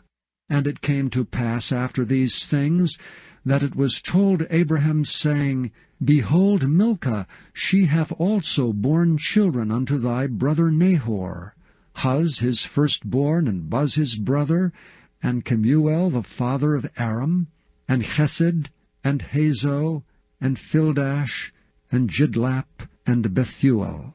And Bethuel begat Rebekah. These 8 Milcah did bear to Nahor, Abraham's brother. And his concubine, whose name was Rumah, she bare also Teba, and Gaham, and Thahash, and Maacah. 23. And Sarah was 127 years old. These were the years of the life of Sarah. And Sarah died in Kirjath Arba, the same as Hebron, in the land of Canaan. And Abraham came to mourn for Sarah, and to weep for her. And Abraham stood up from before his dead, and spake unto the sons of Heth, saying, I am a stranger and a sojourner with you. Give me a possession of a burying place with you, that I may bury my dead out of my sight. And the children of Heth answered Abraham, saying unto him, Hear us, my lord, thou art a mighty prince among us. In the choice of our sepulchres bury thy dead. None of us shall withhold from thee his sepulchre, but that thou mayest bury thy dead. And Abraham stood up and bowed himself to the people of the land, even to the children of Heth. And he communed with them, saying, If it be your mind that I should bury my dead out of my sight, hear me, and entreat for me to Ephron the son of Zohar, that he may give me the cave of Machpelah, which he hath, which is in the end of his field. For as much money as it is worth, he shall give it me for a possession of a burying place amongst you.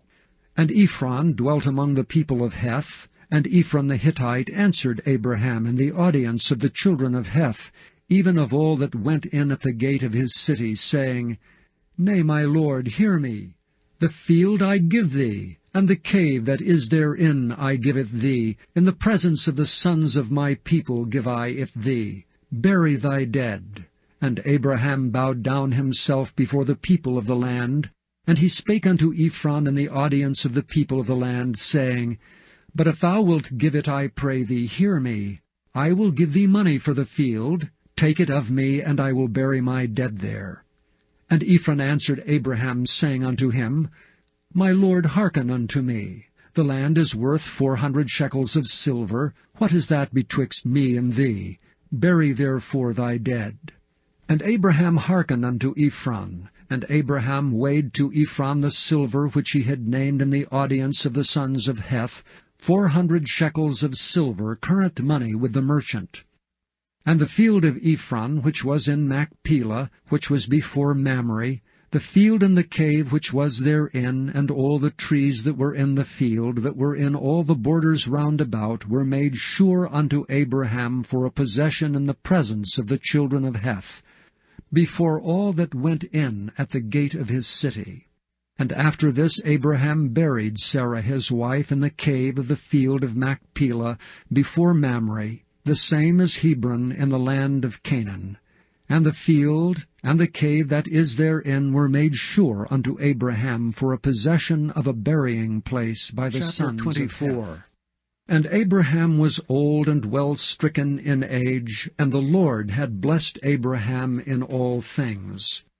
And Abraham said unto his eldest servant of his house, that ruled over all that he had, Put, I pray thee, thy hand under my thigh, and I will make thee swear by the Lord, the God of heaven, and the God of the earth, that thou shalt not take a wife unto my son of the daughters of the Canaanites among whom I dwell. But thou shalt go unto my country and to my kindred, and take a wife unto my son Isaac. And the servant said unto him, Peradventure the woman will not be willing to follow me unto this land. Must I needs bring thy son again unto the land from which thou camest? And Abraham said unto him, Beware thou, that thou bring not my son thither again. The Lord God of heaven, which took me from my father's house, and from the land of my kindred, and which spake unto me, and that sware unto me, saying, Unto thy seed will I give this land, he shall send his angel before thee, and thou shalt take a wife unto my son from thence. And if the woman will not be willing to follow thee, then thou shalt be clear from this my oath. Only bring not my son thither again. And the servant put his hand under the thigh of Abraham his master, and sware to him concerning that matter. And the servant took 10 camels of the camels of his master, and departed, for all the goods of his master were in his hand. And he arose and went to Mesopotamia, unto the city of Nahor. And he made his camels to kneel down without the city by a well of water at the time of the evening, even the time that women go out to draw water. And he said, O Lord, God of my master Abraham, I pray thee send me good speed this day, and show kindness unto my master Abraham. Behold, I stand here by the well of water, and the daughters of the men of the city come out to draw water. And let it come to pass that the damsel to whom I shall say, Let down thy pitcher, I pray thee, that I may drink, and she shall say, Drink, and I will give thy camels drink also, let the same be she that thou hast appointed for thy servant Isaac. And thereby shall I know that thou hast showed kindness unto my master. And it came to pass, before he had done speaking, that, behold, Rebekah came out, who was born to Bethuel, son of Milcah, the wife of Nahor, Abraham's brother, with her pitcher upon her shoulder. And the damsel was very fair to look upon, a virgin, neither had any man known her. And she went down to the well, and filled her pitcher, and came up. And the servant ran to meet her, and said, Let me, I pray thee, drink a little water of thy pitcher. And she said, Drink, my lord. And she hasted, and let down her pitcher upon her hand, and gave him drink.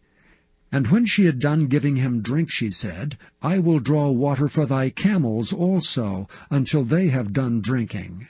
And she hasted, and emptied her pitcher into the trough, and ran again unto the well to draw water, and drew for all his camels.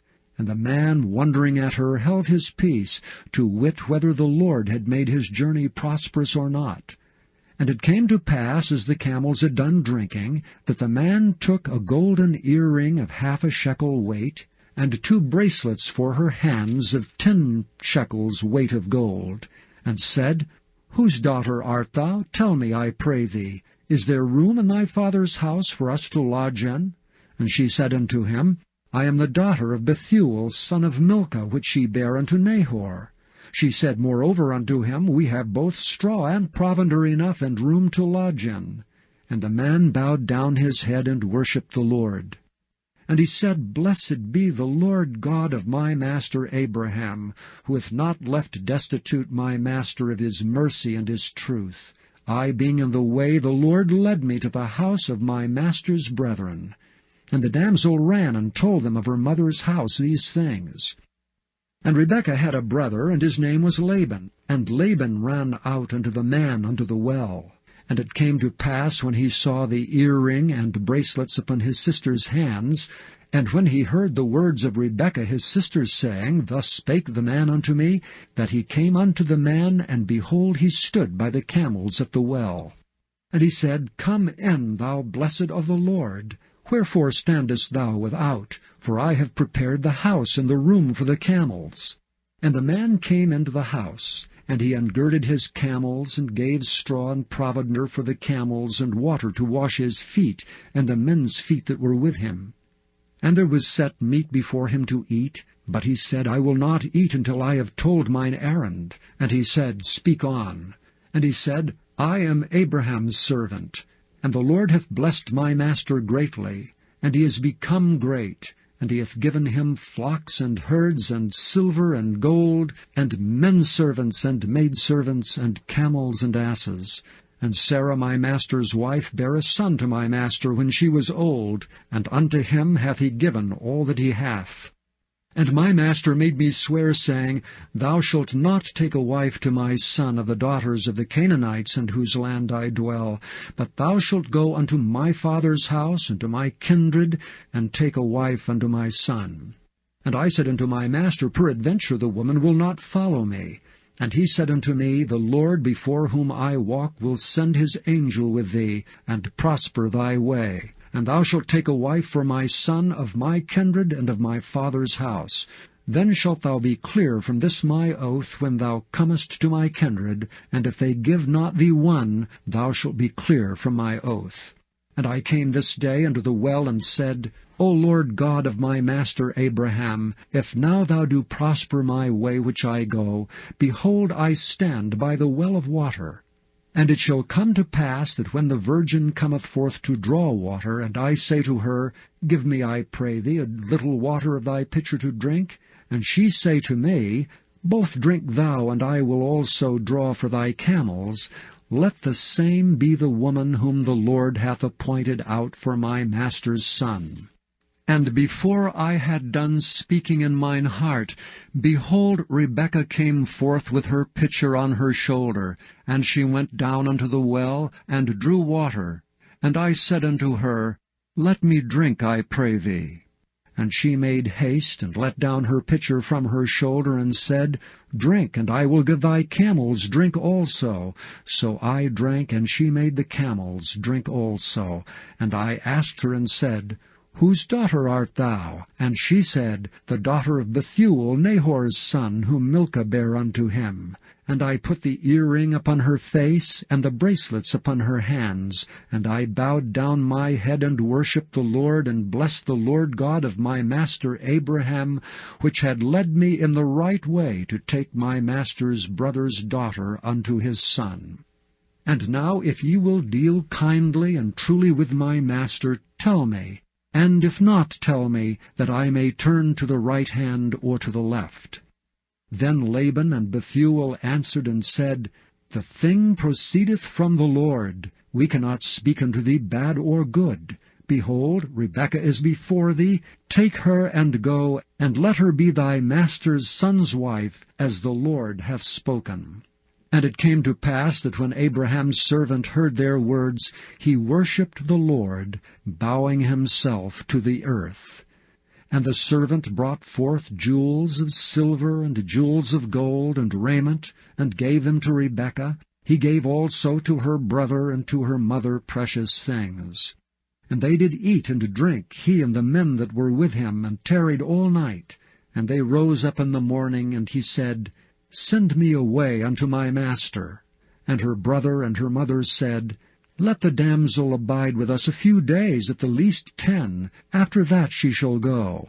And he said unto them, Hinder me not, seeing the Lord hath prospered my way. Send me away, that I may go to my master. And they said, We will call the damsel, and inquire at her mouth.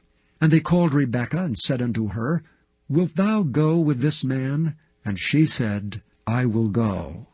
And they sent away Rebekah their sister, and her nurse, and Abraham's servant, and his men. And they blessed Rebekah, and said unto her, Thou art our sister, be thou the mother of thousands of millions, and let thy seed possess the gate of those which hate them. And Rebekah arose, and her damsels, and they rode upon the camels, and followed the man. And the servant took Rebekah, and went his way. And Isaac came from the way of the well Lahairoi, for he dwelt in the south country. And Isaac went out to meditate in the field at the eventide. And he lifted up his eyes, and saw, and behold, the camels were coming. And Rebekah lifted up her eyes, and when she saw Isaac, she alighted off the camel. For she had said unto the servant, What man is this that walketh in the field to meet us? And the servant had said, It is my master. Therefore she took a veil, and covered herself. And the servant told Isaac all things that he had done. And Isaac brought her into his mother Sarah's tent, and took Rebekah, and she became his wife. And he loved her, and Isaac was comforted after his mother's death. Chapter 25. Then again Abraham took a wife, and her name was Keturah. And she bare him Zimran, and Jokshan, and Medan, and Midian, and Ishbak, and Shua. And Jokshan begat Sheba and Dedan, and the sons of Dedan were Ashurim, and Leturshim, and Leumim, and the sons of Midian, Ephah, and Epher, and Hanok, and Abida, and Eldaah. All these were the children of Keturah. And Abraham gave all that he had unto Isaac. But unto the sons of the concubines which Abraham had, Abraham gave gifts, and sent them away from Isaac his son, while he yet lived eastward unto the east country. And these are the days of the years of Abraham's life which he lived, 160 years. Then Abraham gave up the ghost and died in a good old age, and old man, and full of years, and was gathered to his people. And his sons Isaac and Ishmael buried him in the cave of Machpelah, in the field of Ephron, the son of Zohar the Hittite, which is before Mamre, the field which Abraham purchased of the sons of Heth.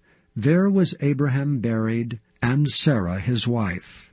And it came to pass after the death of Abraham, that God blessed his son Isaac, and Isaac dwelt by the well Lahairoi.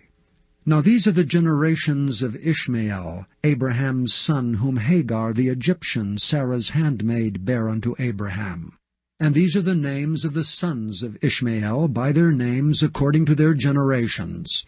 The firstborn of Ishmael, Nebajoth, and Kedar, and Adbeel, and Mibsam, and Mishma, and Duma, and Massa, Hadar, and Tema, Jetur, Napish, and Kedemah.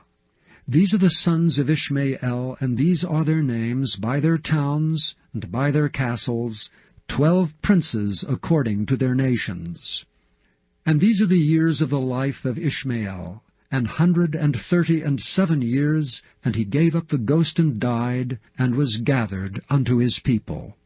And they dwelt from Havilah unto Shur, that is, before Egypt, as thou goest toward Assyria, and he died in the presence of all his brethren. And these are the generations of Isaac, Abraham's son. Abraham begat Isaac, and Isaac was 40 years old when he took Rebekah to wife, the daughter of Bethuel, the Syrian of Padan Aram, the sister to Laban the Syrian. And Isaac entreated the Lord for his wife, because she was barren, and the Lord was entreated of him, and Rebekah his wife conceived.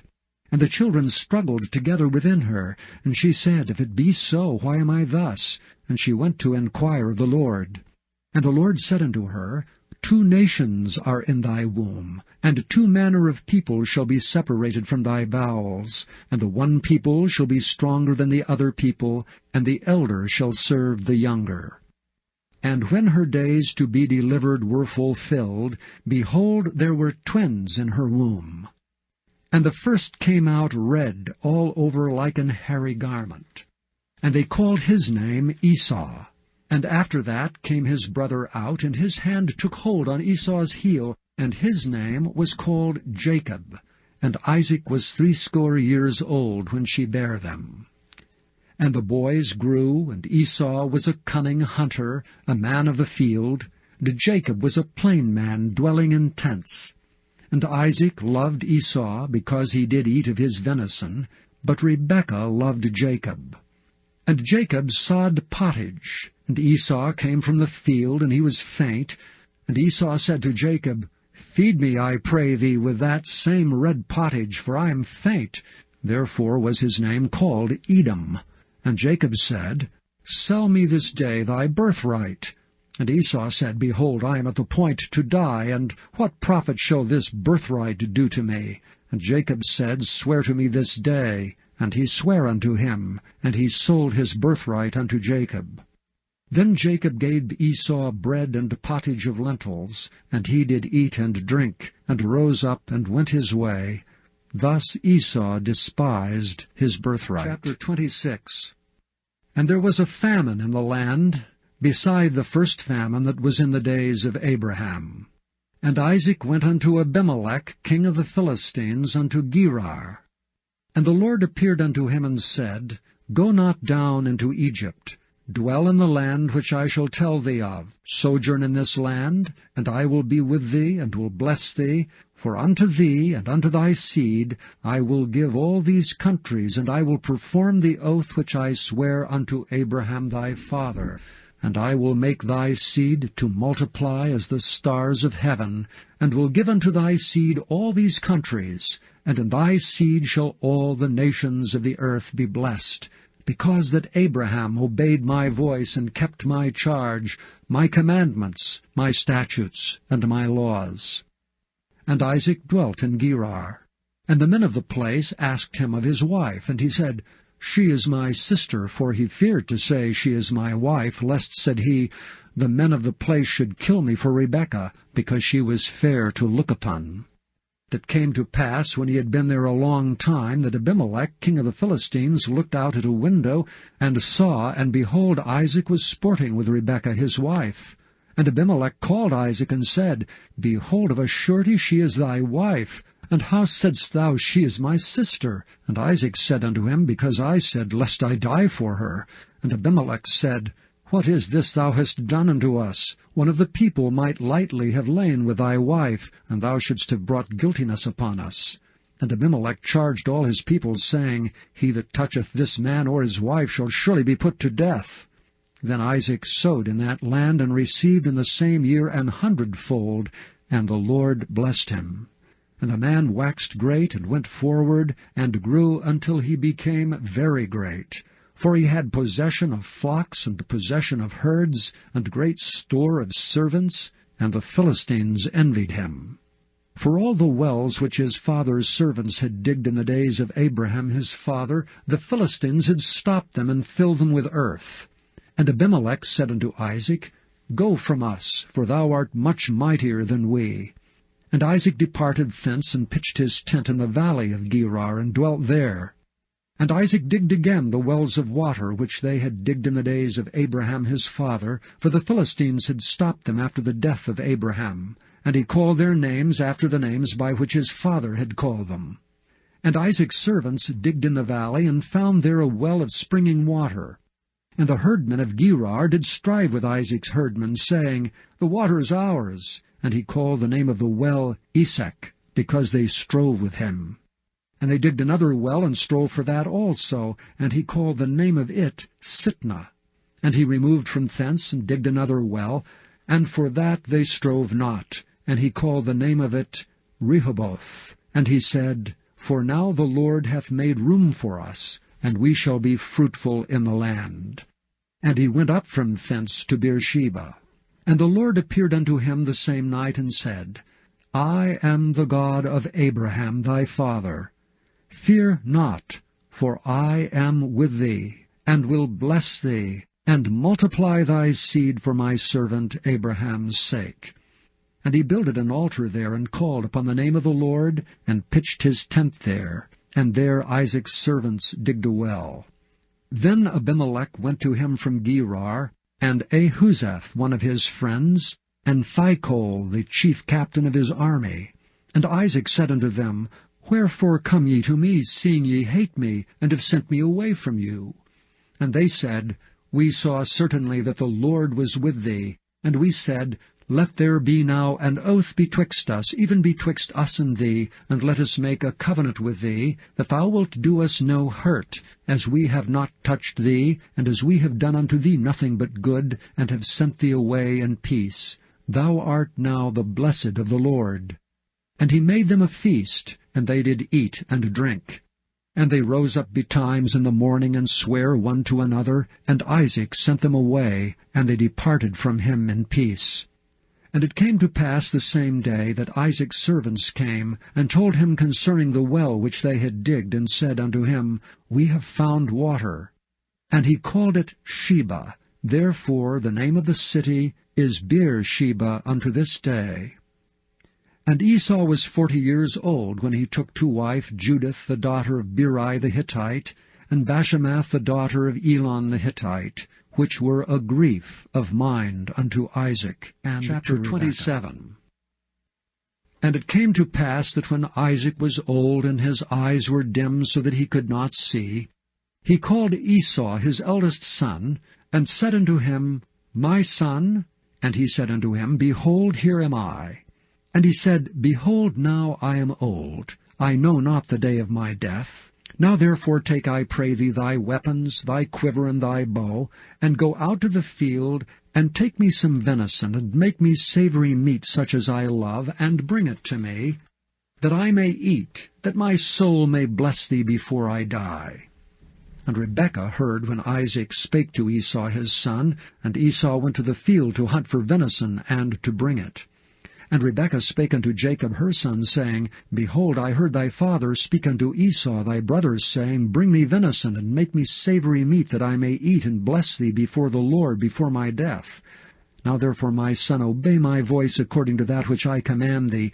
Go now to the flock, and fetch me from thence 2 good kids of the goats, and I will make them savory meat for thy father, such as he loveth. And thou shalt bring it to thy father, that he may eat, and that he may bless thee before his death.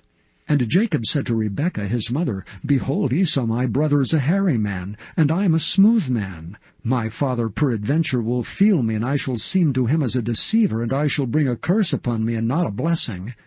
And his mother said unto him, Upon me be thy curse, my son. Only obey my voice, and go fetch me them. And he went and fetched, and brought them to his mother, and his mother made savory meat such as his father loved. And Rebekah took goodly raiment of her eldest son Esau, which were with her in the house, and put them upon Jacob her younger son. And she put the skins of the kids of the goats upon his hands, and upon the smooth of his neck, and she gave the savory meat and the bread which she had prepared into the hand of her son Jacob. And he came unto his father, and said, My father. And he said, Here am I. Who art thou, my son? And Jacob said unto his father, I am Esau thy firstborn. I have done according as thou badest me. Arise, I pray thee, sit and eat of my venison, that thy soul may bless me. And Isaac said unto his son, How is it that thou hast found it so quickly, my son? And he said, Because the Lord thy God brought it to me. And Isaac said unto Jacob, Come near, I pray thee, that I may feel thee, my son, whether thou be my very son Esau or not.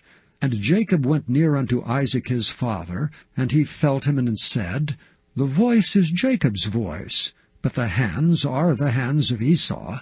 And he discerned him not, because his hands were hairy as his brother Esau's hands. So he blessed him. And he said, Art thou my very son Esau? And he said, I am. And he said, Bring it near to me, and I will eat of my son's venison, that my soul may bless thee. And he brought it near to him, and he did eat, and he brought him wine, and he drank. And his father Isaac said unto him, Come near now, and kiss me, my son. And he came near and kissed him, and he smelled the smell of his raiment, and blessed him, and said, See, the smell of my son is as the smell of a field which the Lord hath blessed. Therefore God give thee of the dew of heaven, and the fatness of the earth, and plenty of corn and wine. Let peoples serve thee, and nations bow down to thee. Be Lord over thy brethren, and let thy mother's sons bow down to thee. Cursed be every one that curseth thee, and blessed be he that blesseth thee. And it came to pass, as soon as Isaac had made an end of blessing Jacob, and Jacob was yet scarce gone out from the presence of Isaac his father, that Esau his brother came in from his hunting. And he also had made savory meat, and brought it unto his father, and said unto his father, Let my father arise, and eat of his son's venison, that thy soul may bless me. And Isaac his father said unto him, Who art thou? And he said, I am thy son, thy firstborn Esau. And Isaac trembled very exceedingly, and said, Who? Where is he that hath taken venison, and brought it me? And I have eaten of all before thou camest, and have blessed him. Yea, and he shall be blessed. And when Esau heard the words of his father, he cried with a great and exceeding bitter cry, and said unto his father, Bless me, even me also, O my father. And he said, Thy brother came with subtlety, and hath taken away thy blessing. And he said, Is not he rightly named Jacob? For he hath supplanted me these 2 times. He took away my birthright, and behold, now he hath taken away my blessing. And he said, Hast thou not reserved a blessing for me? And Isaac answered and said unto Esau, Behold, I have made him thy lord, and all his brethren have I given to him for servants, and with corn and wine have I sustained him. And what shall I do now unto thee, my son? And Esau said unto his father, Hast thou but one blessing, my father? Bless me, even me also, O my father. And Esau lifted up his voice and wept. And Isaac his father answered and said unto him, Behold, thy dwelling shall be the fatness of the earth, and of the dew of heaven from above. And by thy sword shalt thou live, and shalt serve thy brother. And it shall come to pass, when thou shalt have the dominion, that thou shalt break his yoke from off thy neck. And Esau hated Jacob because of the blessing wherewith his father blessed him. And Esau said in his heart, The days of mourning for my father are at hand. Then will I slay my brother Jacob. And these words of Esau her elder son were told to Rebekah. And she sent and called Jacob her younger son, and said unto him, Behold, thy brother Esau, as touching thee, doth comfort himself, purposing to kill thee. Now therefore, my son, obey my voice, and arise, flee thou to Laban my brother to Haran. Tarry with him a few days, until thy brother's fury turns away, until thy brother's anger turns away from thee, and he forget that which thou hast done to him. Then I will send and fetch thee from thence. Why should I be deprived also of you both in one day? And Rebekah said to Isaac, I am weary of my life because of the daughters of Heth. If Jacob take a wife of the daughters of Heth, such as these which are the daughters of the land, what good shall my life do me? Chapter 28. And Isaac called Jacob, and blessed him, and charged him, and said unto him, Thou shalt not take a wife of the daughters of Canaan. Arise, go to Padan Aram, to the house of Bethuel thy mother's father, and take thee a wife from thence of the daughters of Laban thy mother's brother. And God Almighty bless thee, and make thee fruitful, and multiply thee, that thou mayest be a multitude of people, and give thee the blessing of Abraham to thee, and to thy seed with thee, that thou mayest inherit the land wherein thou art a stranger, which God gave unto Abraham. And Isaac sent away Jacob, and he went to Padan Aram unto Laban, son of Bethuel the Syrian, the brother of Rebekah, Jacob's and Esau's mother. When Esau saw that Isaac had blessed Jacob, and sent him away to Padan Aram, to take him a wife from thence, and that as he blessed him he gave him a charge, saying, Thou shalt not take a wife of the daughters of Canaan, and that Jacob obeyed his father and his mother, and was gone to Padan Aram. And Esau, seeing that the daughters of Canaan pleased not Isaac his father, then went Esau unto Ishmael, and took unto the wives which he had Mahalath, the daughter of Ishmael, Abram's son, the sister of Nebajoth, to be his wife. And Jacob went out from Beersheba, and went toward Haran. And he lighted upon a certain place, and tarried there all night, because the sun was set. And he took the stones of that place, and put them for his pillows, and lay down in that place to sleep. And he dreamed, and behold, a ladder, set upon the earth, and the top of it reached to heaven. And behold, the angels of God ascending and descending on it. And behold, the Lord stood above it, and said, I am the Lord God of Abraham thy father, and the God of Isaac. The land whereon thou liest, to thee will I give it, and to thy seed.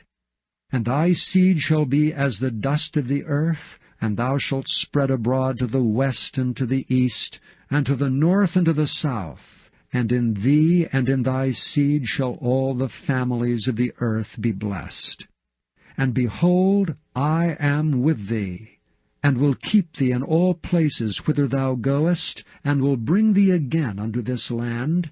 For I will not leave thee until I have done that which I have spoken to thee of.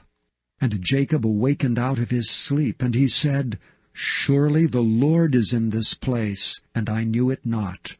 And he was afraid and said, How dreadful is this place! This is none other but the house of God, and this is the gate of heaven. And Jacob rose up early in the morning, and took the stone that he had put for his pillows, and set it up for a pillar, and poured oil upon the top of it. And he called the name of that place Bethel. But the name of that city was called Luz at the first. And Jacob vowed a vow, saying, If God will be with me, and will keep me in this way that I go, and will give me bread to eat and raiment to put on, so that I come again to my father's house in peace, then shall the Lord be my God. And this stone which I have set for a pillar shall be God's house, and of all that thou shalt give me I will surely give the tenth. Chapter 29. Then Jacob went on his journey, and came unto the land of the people of the east. And he looked, and behold, a well in the field, and lo, there were 3 flocks of sheep lying by it, for out of that well they watered the flocks. And a great stone was upon the well's mouth. And thither were all the flocks gathered, and they rolled the stone from the well's mouth, and watered the sheep, and put the stone again upon the well's mouth in his place. And Jacob said unto them, My brethren, whence be ye? And they said, Of Haran are we. And he said unto them, Know ye Laban the son of Nahor? And they said, We know him. And he said unto them, Is he well? And they said, He is well. And behold, Rachel his daughter cometh with the sheep. And he said, Lo, it is yet high day, neither is it time that the cattle should be gathered together. Water ye the sheep, and go and feed them. And they said, We cannot, until all the flocks be gathered together, until they roll the stone from the well's mouth. Then we water the sheep. And while he yet spake with them, Rachel came with her father's sheep, for she kept them. And it came to pass, when Jacob saw Rachel the daughter of Laban his mother's brother, and the sheep of Laban his mother's brother, that Jacob went near and rolled the stone from the well's mouth, and watered the flock of Laban his mother's brother. And Jacob kissed Rachel, and lifted up his voice, and wept. And Jacob told Rachel that he was her father's brother, and that he was Rebekah's son. And she ran and told her father. And it came to pass, when Laban heard the tidings of Jacob his sister's son, that he ran to meet him, and embraced him, and kissed him, and brought him to his house. And he told Laban all these things. And Laban said to him, Surely thou art my bone and my flesh. And he abode with him the space of a month. And Laban said unto Jacob, Because thou art my brother, shouldst thou therefore serve me for naught? Tell me, what shall thy wages be? And Laban had 2 daughters. The name of the elder was Leah, and the name of the younger was Rachel. Leah was tender-eyed, but Rachel was beautiful and well-favored. And Jacob loved Rachel, and said, I will serve thee 7 years for Rachel thy younger daughter. And Laban said, It is better that I give her to thee, than that I should give her to another man. Abide with me. And Jacob served 7 years for Rachel, and they seemed unto him but a few days, for the love he had to her. And Jacob said unto Laban, Give me my wife, for my days are fulfilled, that I may go in unto her. And Laban gathered together all the men of the place, and made a feast. And it came to pass in the evening that he took Leah his daughter, and brought her to him, and he went in unto her. And Laban gave unto his daughter Leah Zilpah his maid for an handmaid. And it came to pass that in the morning, behold, it was Leah. And he said to Laban, What is this thou hast done unto me? Did not I serve thee for Rachel? Wherefore then hast thou beguiled me? And Laban said, It must not be so done in our country, to give the younger before the firstborn. Fulfill her week, and we will give thee this also for the service which thou shalt serve with me yet 7 other years.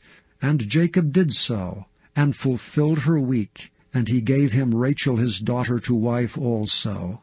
And Laban gave to Rachel his daughter Bilhah his handmaid to be her maid.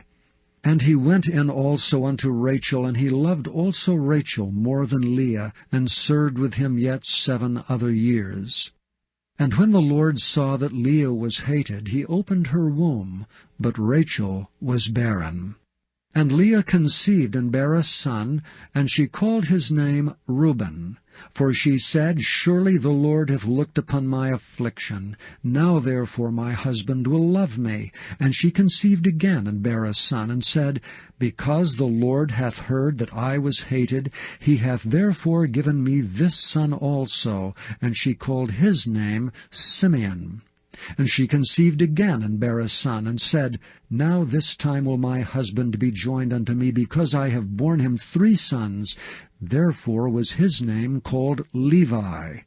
And she conceived again, and bare a son, and she said, Now will I praise the Lord. Therefore she called his name Judah, and left bearing. And when Rachel saw that she bare Jacob no children, Rachel envied her sister, and said unto Jacob, Give me children, or else I die. And Jacob's anger was kindled against Rachel, and he said, Am I in God's stead, who hath withheld from thee the fruit of the womb? And she said, Behold my maid Bilhah, go in unto her, and she shall bear upon my knees, that I may also have children by her. And she gave him Bilhah her handmaid to wife, and Jacob went in unto her, and Bilhah conceived, and bare Jacob a son. And Rachel said, God hath judged me, and hath also heard my voice, and hath given me a son. Therefore called she his name Dan.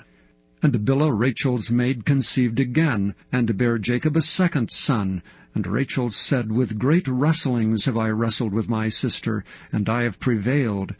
And she called his name Naphtali. When Leah saw that she had left bearing, she took Zilpah her maid, and gave her to Jacob to wife. And Zilpah, Leah's maid, bare Jacob a son. And Leah said, A troop cometh, and she called his name Gad. And Zilpah, Leah's maid, bare Jacob a second son. And Leah said, Happy am I, for the daughters will call me blessed. And she called his name Asher. And Reuben went in the days of the wheat harvest, and found mandrakes in the field, and brought them unto his mother Leah. Then Rachel said to Leah, Give me, I pray thee, of thy son's mandrakes. And she said unto her, Is it a small matter that thou hast taken my husband? And wouldst thou take away my son's mandrakes also? And Rachel said therefore, He shall lie with thee tonight for thy son's mandrakes. And Jacob came out of the field in the evening, and Leah went out to meet him, and said, Thou must come in unto me, for surely I have hired thee with my son's mandrakes. And he lay with her that night, and God hearkened unto Leah, and she conceived, and bare Jacob the 5th son. And Leah said, God hath given me my hire, because I have given my maiden to my husband. And she called his name Issachar. And Leah conceived again, and bare Jacob the 6th son. And Leah said, God hath endued me with a good dowry. Now will my husband dwell with me, because I have borne him 6 sons. And she called his name Zebulun. And afterward she bare a daughter, and called her name Dinah. And God remembered Rachel, and God hearkened to her, and opened her womb. And she conceived, and bare a son, and said, God hath taken away my reproach. And she called his name Joseph, and said, The Lord shall add to me another son. And it came to pass, when Rachel had borne Joseph, that Jacob said unto Laban, Send me away, that I may go unto mine own place, and to my country.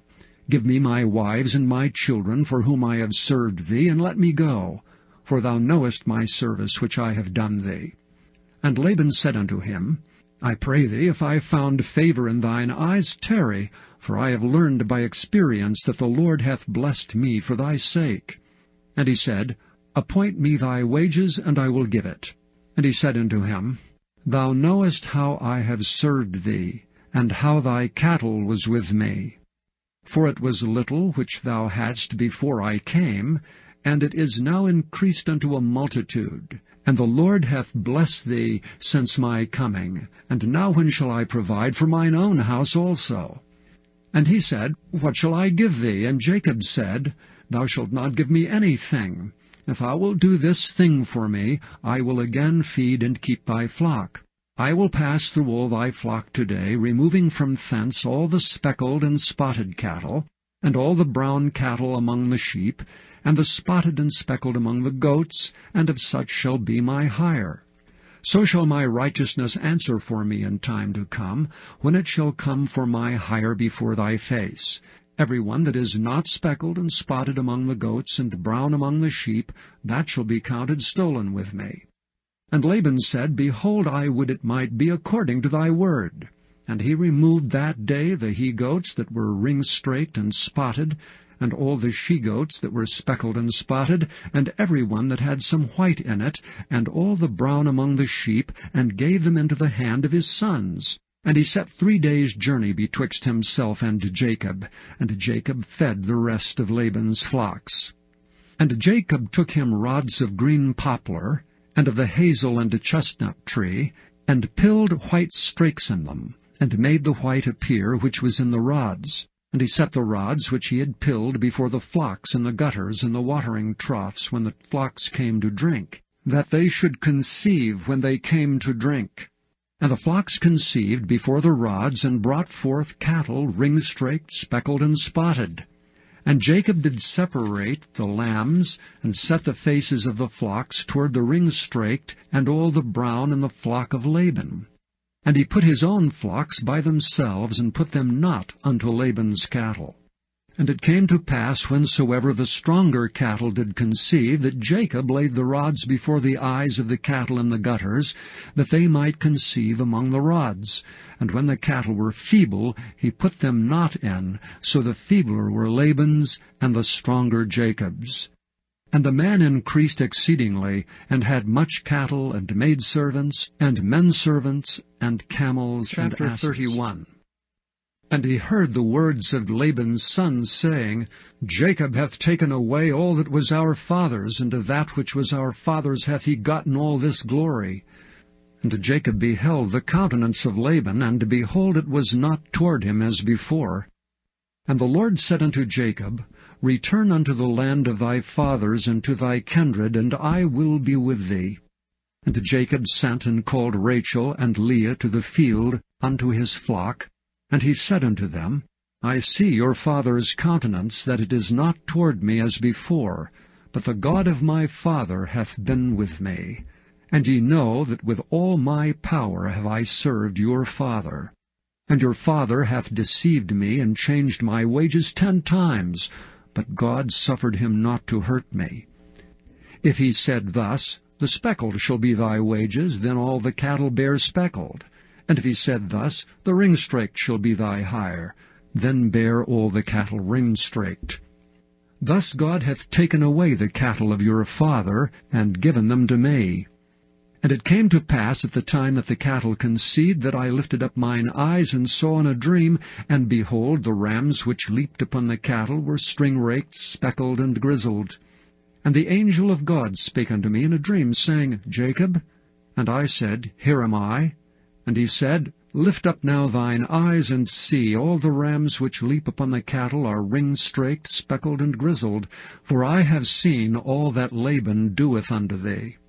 I am the God of Bethel, where thou anointedst the pillar, and where thou vowedst a vow unto me. Now arise, get thee out from this land, and return unto the land of thy kindred. And Rachel and Leah answered and said unto him, Is there yet any portion or inheritance for us in our father's house? Are we not counted of him strangers? For he hath sold us, and hath quite devoured also our money. For all the riches which God hath taken from our father, that is ours, and our children's.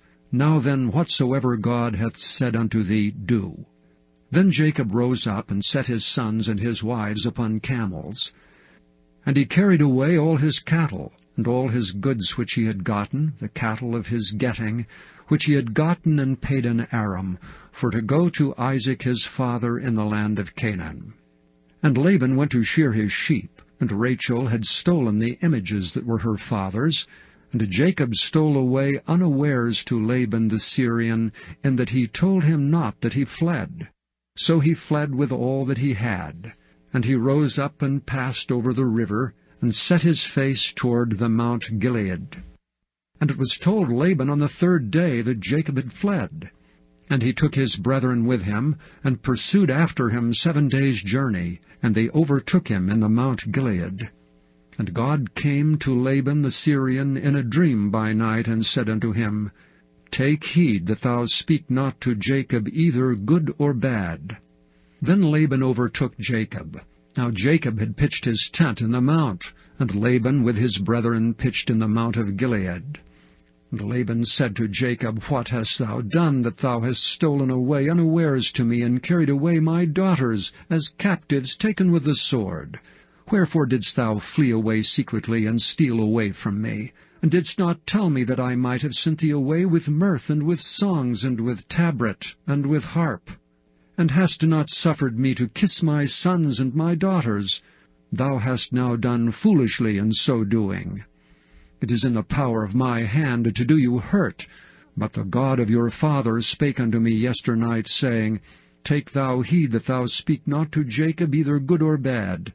And now though thou wouldst needs be gone, because thou sore longest after thy father's house, yet wherefore hast thou stolen my gods? And Jacob answered and said to Laban, Because I was afraid, for I said, Peradventure thou wouldst take by force thy daughters from me. With whomsoever thou findest thy gods, let him not live.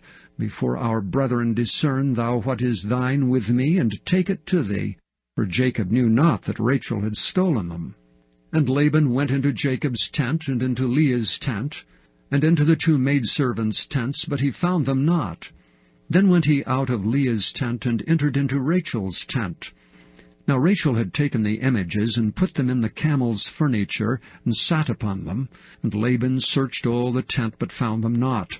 And she said to her father, Let it not displease my lord, that I cannot rise up before thee, for the custom of women is upon me. And he searched, but found not the images. And Jacob was wroth, and chode with Laban. And Jacob answered and said to Laban, What is my trespass? What is my sin, that thou hast so hotly pursued after me?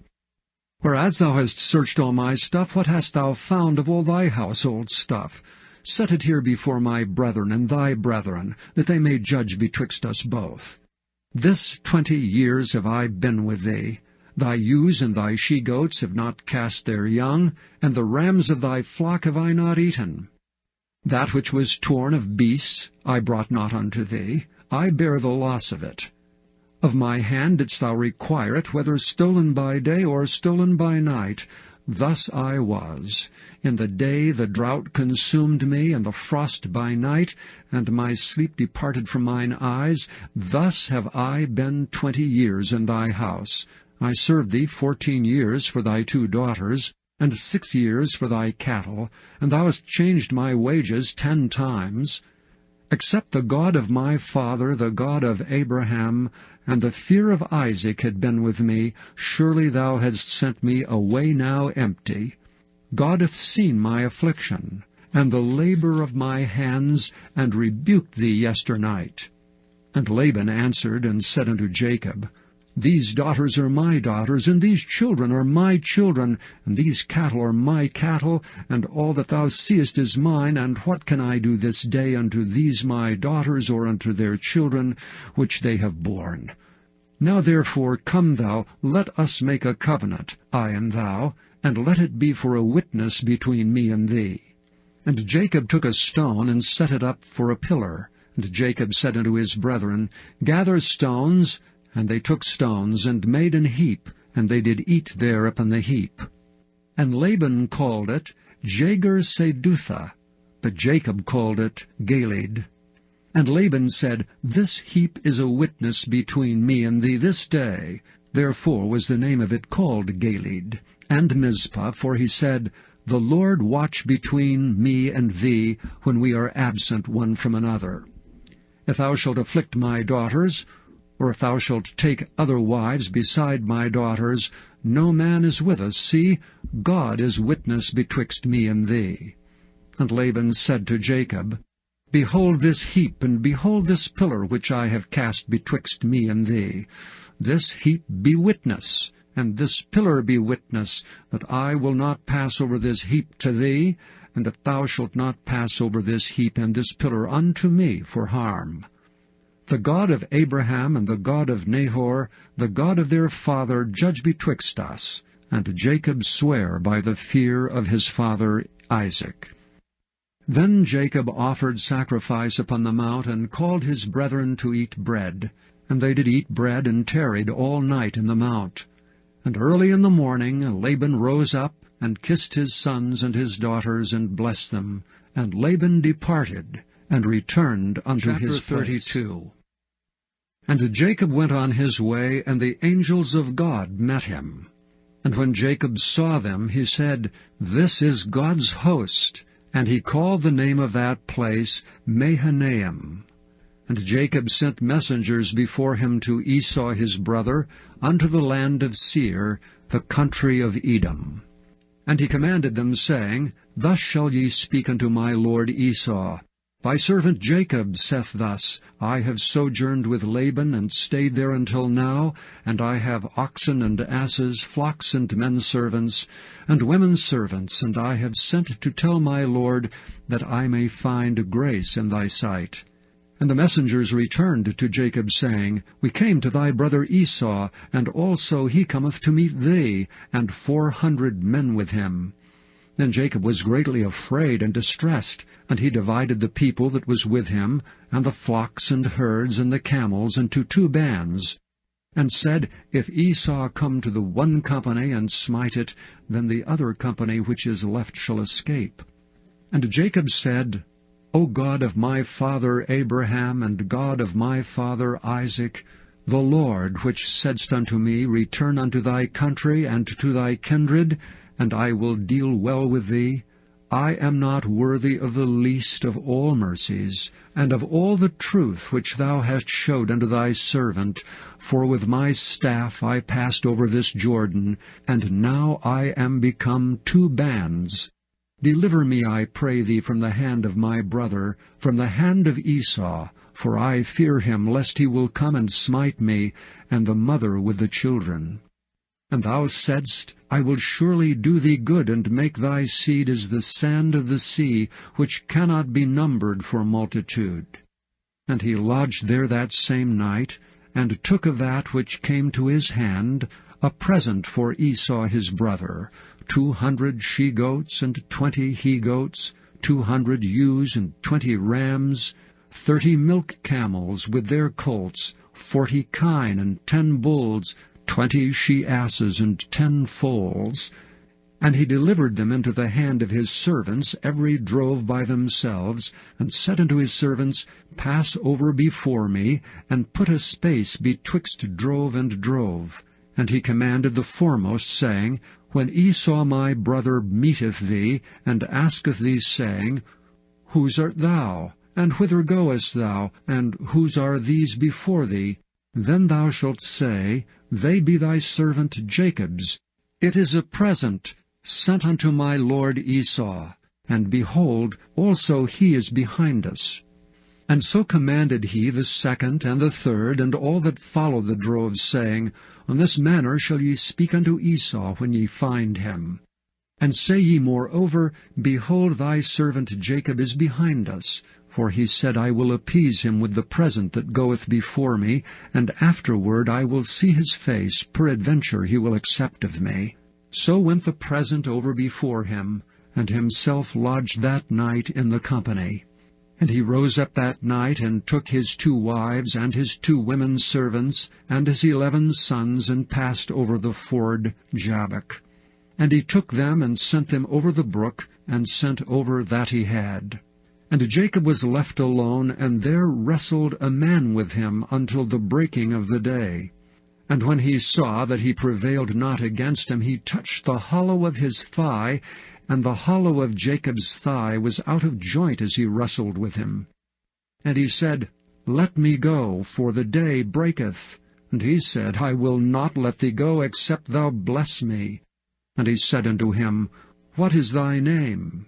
And he said, Jacob. And he said, Thy name shall be called no more Jacob, but Israel, for as a prince hast thou power with God and with men, and hast prevailed.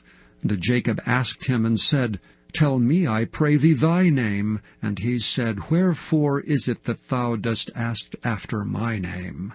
and he blessed him there. And Jacob called the name of the place Peniel, for I have seen God face to face, and my life is preserved. And as he passed over Peniel, the sun rose upon him, and he halted upon his thigh. Therefore the children of Israel eat not of the sinew which shrank, which is upon the hollow of the thigh unto this day, because he touched the hollow of Jacob's thigh in the sinew that shrank.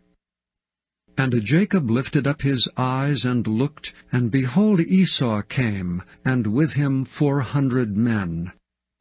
And he divided the children unto Leah, and unto Rachel, and unto the 2 handmaids, and he put the handmaids and their children foremost, and Leah and her children after, and Rachel and Joseph hindermost. And he passed over before them, and bowed himself to the ground 7 times, until he came near to his brother. And Esau ran to meet him, and embraced him, and fell on his neck, and kissed him, and they wept. And he lifted up his eyes, and saw the women and the children, and said, Who are those with thee? And he said, The children which God hath graciously given thy servant. Then the handmaidens came near, they and their children, and they bowed themselves. And Leah also with her children came near, and bowed themselves. And after came Joseph near, and Rachel, and they bowed themselves. And he said, What meanest thou by all this drove which I met? And he said, These are to find grace in the sight of my Lord. And Esau said, I have enough, my brother, keep that thou hast unto thyself. And Jacob said, Nay, I pray thee, if now I have found grace in thy sight, then receive my present at my hand. For therefore I have seen thy face, as though I had seen the face of God, and thou wast pleased with me. Take, I pray thee, my blessing that is brought to thee, because God hath dealt graciously with me, and because I have enough. And he urged him, and he took it. And he said, Let us take our journey, and let us go, and I will go before thee. And he said unto him, My Lord knoweth that the children are tender, and the flocks and herds with young are with me, and if men should overdrive them one day, all the flock will die. Let my Lord, I pray thee, pass over before his servant, and I will lead on softly according as the cattle that goeth before me, and the children be able to endure, until I come unto my Lord unto Seir. And Esau said, Let me now leave with thee some of the folk that are with me. And he said, What needeth it? Let me find grace in the sight of my Lord. So Esau returned that day on his way unto Seir. And Jacob journeyed to Succoth, and built him an house, and made booths for his cattle. Therefore the name of the place is called Succoth. And Jacob came to Shalem, a city of Shechem, which is in the land of Canaan, when he came from Padan Aram, and pitched his tent before the city. And he bought a parcel of a field where he had spread his tent, at the hand of the children of Hamor, Shechem's father, for 100 pieces of money. And he erected there an altar, and called it El Elohe. Chapter Israel. 34. And Dinah the daughter of Leah, which she bare unto Jacob, went out to see the daughters of the land. And when Shechem the son of Hamor the Hivite, prince of the country, saw her, he took her and lay with her, and defiled her.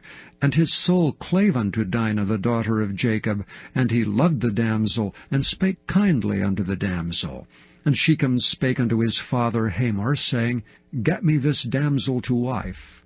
And Jacob heard that he had defiled Dinah his daughter. Now his sons were with his cattle in the field, and Jacob held his peace until they were come. And Hamor the father of Shechem went out unto Jacob to commune with him. And the sons of Jacob came out of the field when they heard it, for the men were grieved, and they were very wroth, because he had wrought folly in Jacob, in lying with Jacob's daughter, which thing ought not to be done. And Hamor communed with them, saying, The soul of my son Shechem longeth for your daughter. I pray you, give her him to wife. And make ye marriages with us, and give your daughters unto us, and take our daughters unto you. And ye shall dwell with us, and the land shall be before you. Dwell and trade ye therein, and get you possessions therein. And Shechem said unto her father, and unto the brethren, Let me find grace in your eyes, and what ye shall say unto me I will give. Ask me never so much dowry and gift, and I will give according as ye shall say unto me. But give me the damsel to wife. Sons of Jacob answered Shechem and Hamor, his father, deceitfully, and said, because he had defiled Dinah their sister. And they said unto them, We cannot do this thing, to give our sister to one that is uncircumcised, for that were a reproach unto us. But in this will we consent unto you, if ye will be as we be, that every male of you be circumcised. Then will we give our daughter unto you, and we will take your daughters to us, and we will dwell with you, and we will become one people. But if ye will not hearken unto us to be circumcised, then we will take our daughter, and we will be gone. And their words pleased Hamor, and Shechem Hamor's son. And the young man deferred not to do the thing, because he had delight in Jacob's daughter, and he was more honorable than all the house of his father. And Hamor and Shechem his son came unto the gate of their city, and communed with the men of their city, saying, These men are peaceable with us, therefore let them dwell in the land and trade therein. For the land, behold, it is large enough for them. Let us take their daughters to us for wives, and let us give them our daughters. Only herein will the men consent unto us for to dwell with us, to be one people, if every male among us be circumcised as they are circumcised. Shall not their cattle and their substance and every beast of theirs be ours? Only let us consent unto them, and they will dwell with us. And unto Hamor and unto Shechem his son hearkened all that went out of the gate of his city, and every male was circumcised, all that went out of the gate of his city. And it came to pass on the third day, when they were sore, that two of the sons of Jacob, Simeon and Levi, Dinah's brethren, took each man his sword, and came upon the city boldly, and slew all the males. And they slew Hamor and Shechem his son with the edge of the sword, and took Dinah out of Shechem's house, and went out. The sons of Jacob came upon the slain, and spoiled the city, because they had defiled their sister. They took their sheep and their oxen, and their asses, and that which was in the city, and that which was in the field, and all their wealth, and all their little ones, and their wives they took captive, and spoiled even all that was in the house. And Jacob said to Simeon and Levi, Ye have troubled me to make me to stink among the inhabitants of the land, among the Canaanites and the Perizzites. And I, being few in number, they shall gather themselves together against me, and slay me, and I shall be destroyed, I and my house. And they said, Should he deal with our sister as with a harlot? 35. And God said unto Jacob, Arise, go up to Bethel, and dwell there, and make there an altar unto God that appeared unto thee when thou fleddest from the face of Esau thy brother. Then Jacob said unto his household, and to all that were with him, Put away the strange gods that are among you, and be clean, and change your garments, and let us arise and go up to Bethel, and I will make there an altar unto God, who answered me in the day of my distress, and was with me in the way which I went. And they gave unto Jacob all the strange gods which were in their hand, and all their earrings which were in their ears, and Jacob hid them under the oak which was by Shechem. And they journeyed, and the terror of God was upon the cities that were round about them, and they did not pursue after the sons of Jacob. So Jacob came to Luz, which is in the land of Canaan, that is Bethel, he and all the people that were with him. And he built there an altar, and called the place El Bethel, because there God appeared unto him when he fled from the face of his brother. But Deborah, Rebekah's nurse, died, and she was buried beneath Bethel under an oak, and the name of it was called Allon Bacuth. And God appeared unto Jacob again when he came out of Padanaram, and blessed him. And God said unto him, Thy name is Jacob. Thy name shall not be called any more Jacob, but Israel shall be thy name. And he called his name Israel. And God said unto him, I am God Almighty. Be fruitful and multiply. A nation and a company of nations shall be of thee, and kings shall come out of thy loins, and the land which I gave Abraham and Isaac, to thee I will give it, and to thy seed after thee will I give the land. And God went up from him in the place where he talked with him, and Jacob set up a pillar in the place where he talked with him, even a pillar of stone, and he poured a drink offering thereon, and he poured oil thereon. And Jacob called the name of the place where God spake with him Bethel. And they journeyed from Bethel, and there was but a little way to come to Ephrath. And Rachel travailed, and she had hard labor. And it came to pass, when she was in hard labor, that the midwife said unto her, Fear not, thou shalt have this son also. And it came to pass, as her soul was in departing, for she died, that she called his name Benoni, but his father called him Benjamin. And Rachel died, and was buried in the way to Ephrath, which is Bethlehem. And Jacob set a pillar upon her grave. That is the pillar of Rachel's grave unto this day. And Israel journeyed and spread his tent beyond the tower of Eder. And it came to pass, when Israel dwelt in that land, that Reuben went and lay with Bilhah his father's concubine, and Israel heard of it. Now the sons of Jacob were 12. The sons of Leah, Reuben, Jacob's firstborn, and Simeon, and Levi, and Judah, and Issachar, and Zebulun. The sons of Rachel, Joseph, and Benjamin. And the sons of Bilhah, Rachel's handmaid, Dan, and Naphtali. And the sons of Zilpah, Leah's handmaid, Gad, and Asher. These are the sons of Jacob, which were born to him in Padan Aram. And Jacob came unto Isaac his father, unto Mamre, unto the city of Arba, which is Hebron, where Abraham and Isaac sojourned. And the days of Isaac were 180 years.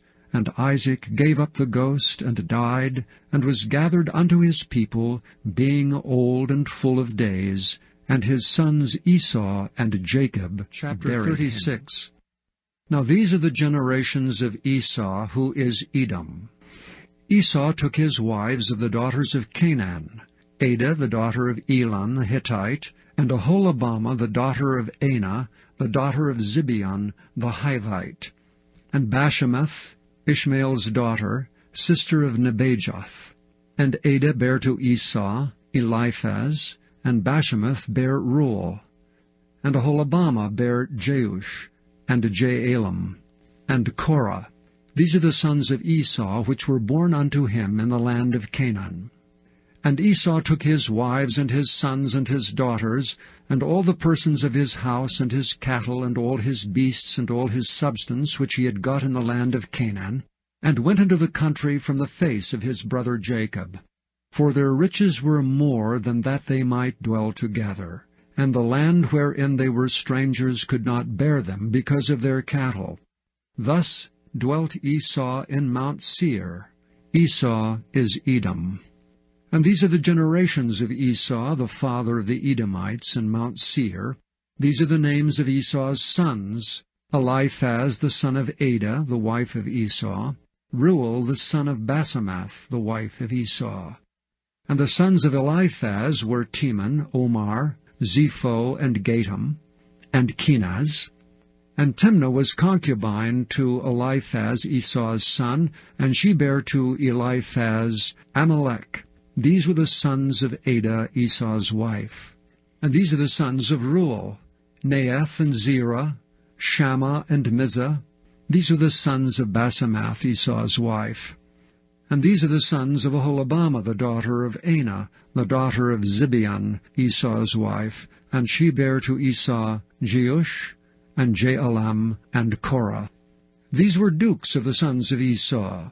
The sons of Eliphaz, the firstborn son of Esau: Duke Teman, Duke Omar, Duke Zepho, Duke Kenaz, Duke Korah, Duke Gatam, and Duke Amalek. These are the dukes that came of Eliphaz in the land of Edom. These were the sons of Ada. And these are the sons of Reuel, Esau's son, Duke Nahath, Duke Zerah, Duke Shammah, Duke Mizrah. These are the dukes that came of Reuel in the land of Edom. These are the sons of Basemath, Esau's wife. And these are the sons of Aholibamah, Esau's wife, Duke Jeush, Duke Jaalam, Duke Korah. These were the dukes that came of Aholibamah, the daughter of Anah, Esau's wife. These are the sons of Esau, who is Edom, and these are their dukes. These are the sons of Seir the Horite, who inhabited the land, Lotan and Shobal, and Zibeon and Anah, and Dishon and Ezer and Dishan. These are the dukes of the Horites, the children of Seir in the land of Edom. And the children of Lotan were Hori and Hemam, and Lotan's sister was Timnah. And the children of Shobal were these, Alvan and Manahath and Ebal, Shepho and Onam. And these are the children of Zibeon, both Ajah and Anah. That was that Anah that found the mules in the wilderness, as he fed the asses of Zibeon his father. And the children of Anah were these, Dishon and Aholibamah the daughter of Anah. And these are the children of Dishon, Hemdan and Eshban and Ithran and Kiran. The children of Ezer are these, Bilhan and Zaavan and Achan. The children of Dishan are these, Uz and Aran. These are the dukes that came of the Horites, Duke Lotan, Duke Shobal, Duke Zibeon, Duke Anah, Duke Dishon, Duke Ezer, Duke Dishan. These are the dukes that came of Hori among their dukes in the land of Seir. And these are the kings that reigned in the land of Edom before there reigned any king over the children of Israel. And Bela the son of Beor reigned in Edom, and the name of his city was Dinhabah. And Bela died, and Jobab the son of Zerah of Bozrah reigned in his stead. And Jobab died, and Husham of the land of Timami reigned in his stead. And Husham died, and Hadad the son of Bedad, who smote Midian in the field of Moab, reigned in his stead. And the name of his city was Avith. And Hadad died, and Samlah of Masrekah reigned in his stead. And Samlah died, and Saul of Rehoboth by the river reigned in his stead. And Saul died, and Baal-Hanan the son of Achbor reigned in his stead. And Baal-Hanan the son of Achbor died, and Hadar reigned in his stead. And the name of the city was Peu, and his wife's name was Mehetabel, the daughter of Matred, the daughter of Mezahab. And these are the names of the dukes that came of Esau, according to their families, after their places, by their names, Duke Timnah, Duke Alva, Duke Japheth, Duke Aholibamah, Duke Elah, Duke Pinon, Duke Kenaz, Duke Teman, Duke Mibzar, Duke Magdiel, Duke Iram. These be the dukes of Edom, according to their habitations in the land of their possession. He is Esau, the father of the Edomites. Chapter 37. And Jacob dwelt in the land wherein his father was a stranger, in the land of Canaan. These are the generations of Jacob. Joseph, being 17 years old, was feeding the flock with his brethren, and the lad was with the sons of Bilhah, and with the sons of Zilpah his father's wives. And Joseph brought unto his father their evil report. Now Israel loved Joseph more than all his children, because he was the son of his old age, and he made him a coat of many colors. And when his brethren saw that their father loved him more than all his brethren, they hated him, and could not speak peaceably unto him. And Joseph dreamed a dream, and he told it to his brethren, and they hated him yet the more. And he said unto them, Hear, I pray you, this dream which I have dreamed. For behold, we were binding sheaves in the field, and lo, my sheaf arose, and also stood upright. And behold, your sheaves stood round about, and made obeisance to my sheaf. And his brethren said to him, Shalt thou indeed reign over us? Or shalt thou indeed have dominion over us? And they hated him yet the more for his dreams and for his words. And he dreamed yet another dream, and told it his brethren, and said, Behold, I have dreamed a dream more, and behold, the sun and the moon and the 11 stars made obeisance to me. And he told it to his father and to his brethren, and his father rebuked him, and said unto him, What is this dream that thou hast dreamed? Shall I, and thy mother, and thy brethren indeed come to bow down ourselves to thee to the earth? And his brethren envied him, but his father observed the saying. And his brethren went to feed their father's flock in Shechem. And Israel said unto Joseph, Do not thy brethren feed the flock in Shechem? Come, and I will send thee unto them. And he said to him, Here am I. And he said unto him, Go, I pray thee, see whether it be well with thy brethren, and well with the flocks, and bring me word again. So he sent him out of the vale of Hebron, and he came to Shechem. And a certain man found him, and behold, he was wandering in the field, and the man asked him, saying, What seekest thou? And he said, I seek my brethren. Tell me, I pray thee, where they feed their flocks. And the man said, They are departed hence, for I heard them say, Let us go to Dothan. And Joseph went after his brethren, and found them in Dothan. And when they saw him afar off, even before he came near unto them, they conspired against him to slay him. And they said one to another, Behold, this dreamer cometh. Come now therefore, and let us slay him, and cast him into some pit, and we will say some evil beast hath devoured him, and we shall see what will become of his dreams. And Reuben heard it, and he delivered him out of their hands, and said, Let us not kill him. And Reuben said unto them, Shed no blood, but cast him into the pit that is in the wilderness, and lay no hand upon him, that he might rid him out of their hands, to deliver him to his father again. And it came to pass, when Joseph was come unto his brethren, that they stripped Joseph out of his coat of many colors that was on him. And they took him, and cast him into a pit, and the pit was empty, there was no water in it. They sat down to eat bread, and they lifted up their eyes, and looked, and behold, a company of Ishmaelites came from Gilead with their camels bearing spicery and balm and myrrh, going to carry it down to Egypt. And Judah said unto his brethren, What profit is if we slay our brother, and conceal his blood? Come, let us sell him to the Ishmaelites, and let not our hand be upon him, for he is our brother and our flesh. And his brethren were content. Then there passed by Midianites merchantmen. And they drew and lifted up Joseph out of the pit, and sold Joseph to the Ishmaelites for 20 pieces of silver, and they brought Joseph into Egypt. And Reuben returned unto the pit, and behold, Joseph was not in the pit, and he rent his clothes. And he returned unto his brethren, and said, The child is not, and I, whither shall I go? And they took Joseph's coat, and killed a kid of the goats, and dipped the coat in the blood. And they sent the coat of many colors, and they brought it to their father, and said, This have we found.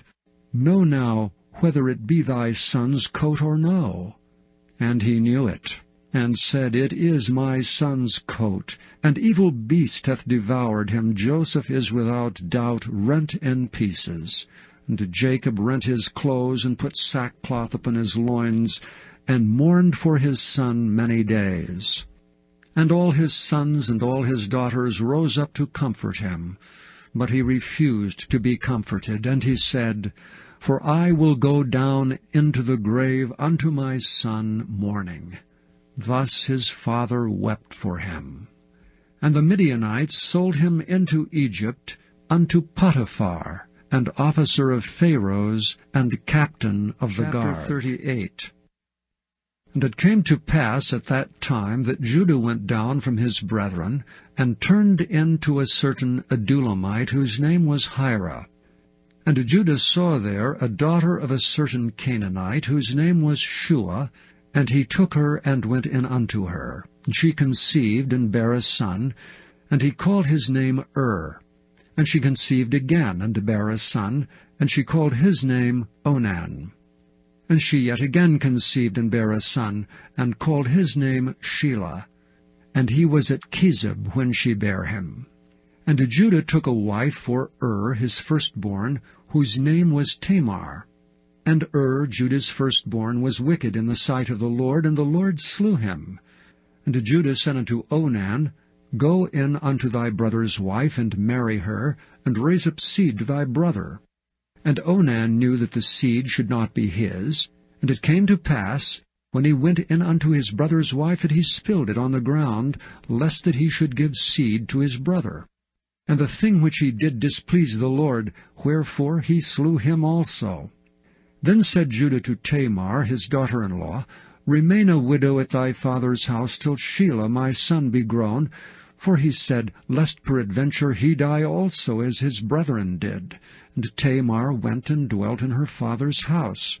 And in the process of time, the daughter of Shua, Judah's wife, died, and Judah was comforted, and went up unto his sheep-shearers to Timnath, he and his friend Hira the Adullamite. And it was told Tamar, saying, Behold, thy father-in-law goeth up to Timnath to shear his sheep.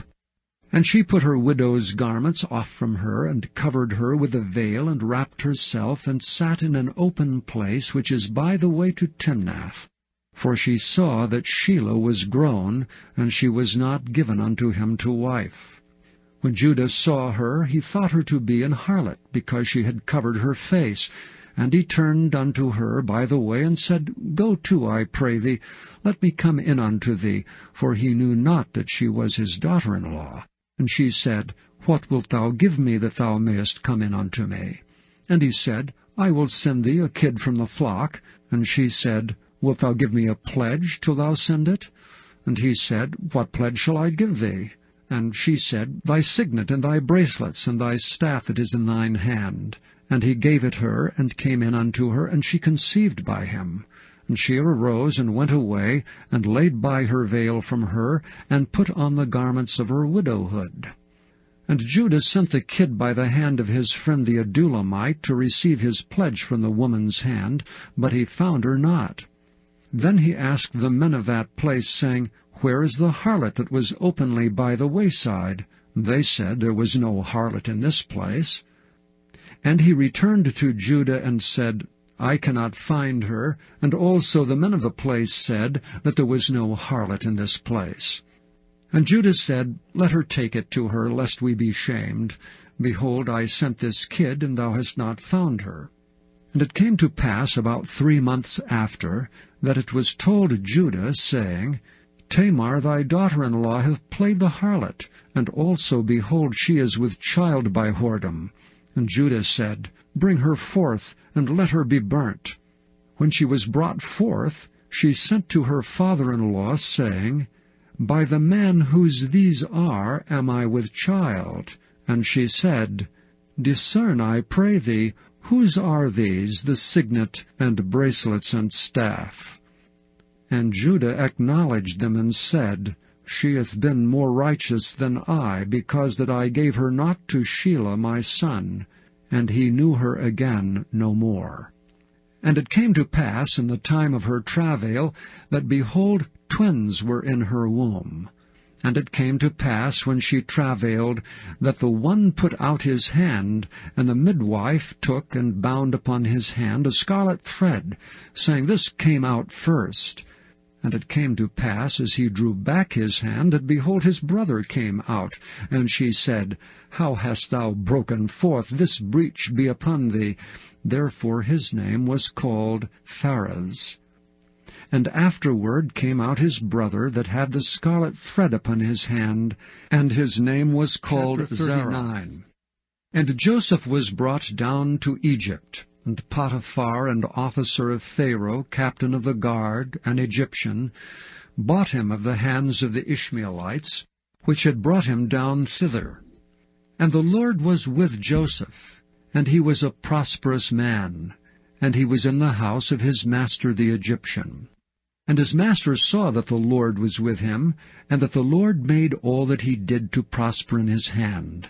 And Joseph found favor in his sight, and he served him. And he made him overseer over his house, and all that he had he put into his hand. And it came to pass from the time that he made him overseer in his house and over all that he had, that the Lord blessed the Egyptian's house for Joseph's sake. And the blessing of the Lord was upon all that he had in the house and in the field. And he left all that he had in Joseph's hand, and he knew not aught he had, save the bread which he did eat. And Joseph was a goodly person and well favored. And it came to pass after these things, that his master's wife cast her eyes upon Joseph, and she said, Lie with me. But he refused, and said unto his master's wife, Behold, my master wotteth not what is with me in the house, and he hath committed all that he hath to my hand. There is none greater in this house than I, neither hath he kept back anything from me but thee, because thou art his wife. How then can I do this great wickedness, and sin against God? And it came to pass, as she spake to Joseph day by day, that he hearkened not unto her to lie by her, or to be with her. And it came to pass about this time that Joseph went into the house to do his business, and there was none of the men of the house there within. And she caught him by his garment, saying, Lie with me. And he left his garment in her hand, and fled, and got him out. And it came to pass, when she saw that he had left his garment in her hand, and was fled forth, that she called unto the men of her house, and spake unto them, saying, See, he hath brought an Hebrew unto us to mock us. He came unto me to lie with me, and I cried with a loud voice. And it came to pass, when he heard that I lifted up my voice and cried, that he left his garment with me, and fled, and got him out. And she laid up his garment by her until his Lord came home. And she spake unto him according to these words, saying, The Hebrew servant which thou hast brought unto us came in unto me to mock me. And it came to pass, as I lifted up my voice and cried, that he left his garment with me and fled out. That came to pass, when his master heard the words of his wife, which she spake unto him, saying, After this manner did thy servant to me, that his wrath was kindled. And Joseph's master took him, and put him into the prison, a place where the king's prisoners were bound, and he was there in the prison. But the Lord was with Joseph, and showed him mercy, and gave him favor in the sight of the keeper of the prison. And the keeper of the prison committed to Joseph's hand all the prisoners that were in the prison, and whatsoever they did there, he was the doer of it. The keeper of the prison looked not to anything that was under his hand, because the Lord was with him, and that which he did the Lord made it to prosper. 40. And it came to pass after these things, that the butler of the king of Egypt and his baker had offended their lord the king of Egypt. And Pharaoh was wroth against two of his officers, against the chief of the butlers, and against the chief of the bakers. And he put them in ward, in the house of the captain of the guard, into the prison, the place where Joseph was bound. And the captain of the guard charged Joseph with them, and he served them, and they continued a season in ward.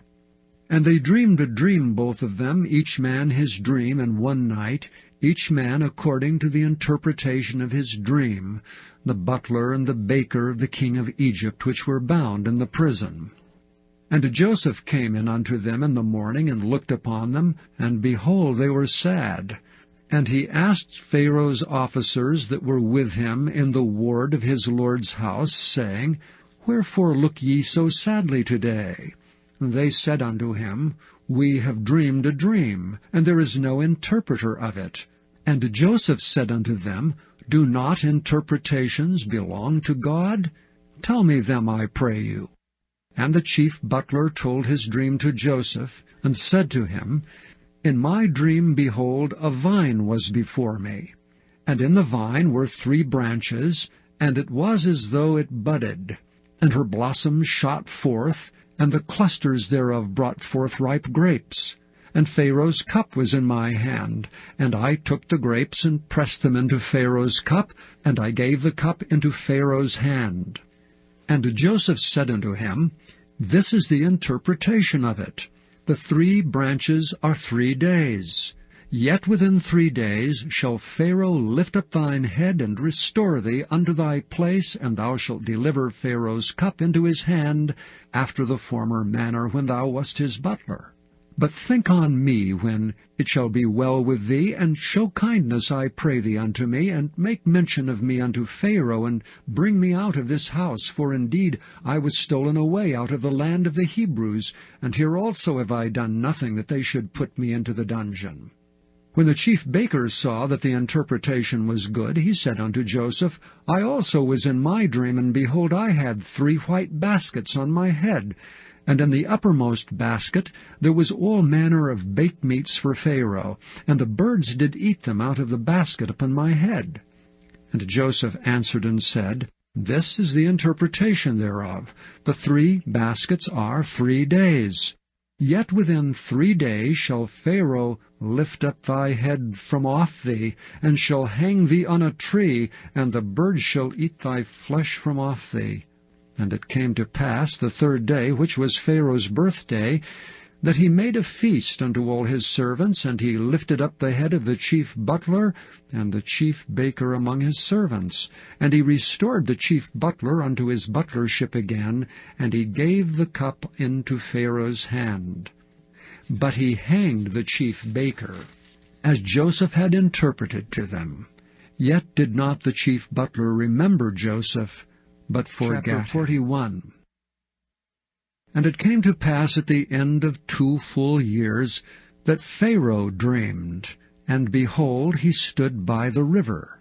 And behold, there came up out of the river 7 well-favored kine, and fat-fleshed, and they fed in a meadow. And behold, 7 other kine came up after them out of the river, ill-favored and lean-fleshed, and stood by the other kine upon the brink of the river. And the ill-favored and lean-fleshed kine did eat up the 7 well-favored and fat kine. So Pharaoh awoke. And he slept and dreamed the 2nd time, and behold, 7 ears of corn came upon one stalk, rank and good. And behold, 7 thin ears, and blasted with the east wind, sprung up after them. And the 7 thin ears devoured the 7 rank and full ears, and Pharaoh awoke, and behold, it was a dream. And it came to pass in the morning that his spirit was troubled. And he sent and called for all the magicians of Egypt, and all the wise men thereof, and Pharaoh told them his dream. But there was none that could interpret them unto Pharaoh.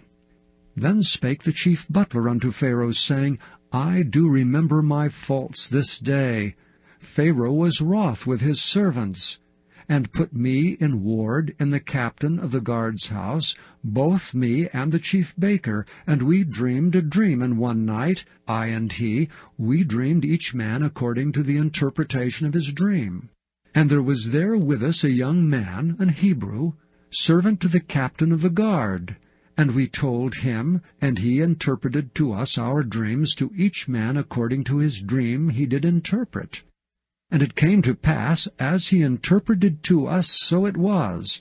Me he restored unto mine office, and him he hanged.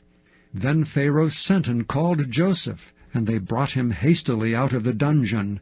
And he shaved himself, and changed his raiment, and came in unto Pharaoh. And Pharaoh said unto Joseph, I have dreamed a dream, and there is none that can interpret it. And I have heard say of thee, that thou canst understand a dream to interpret it. And Joseph answered Pharaoh, saying, It is not in me. God shall give Pharaoh an answer of peace. And Pharaoh said unto Joseph, In my dream, behold, I stood upon the bank of the river, and behold, there came up out of the river 7 kine, fat-fleshed and well-favored, and they fed in a meadow.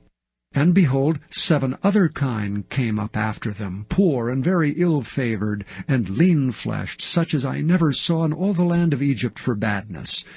And the lean and the ill-favored kine did eat up the first 7 fat kine.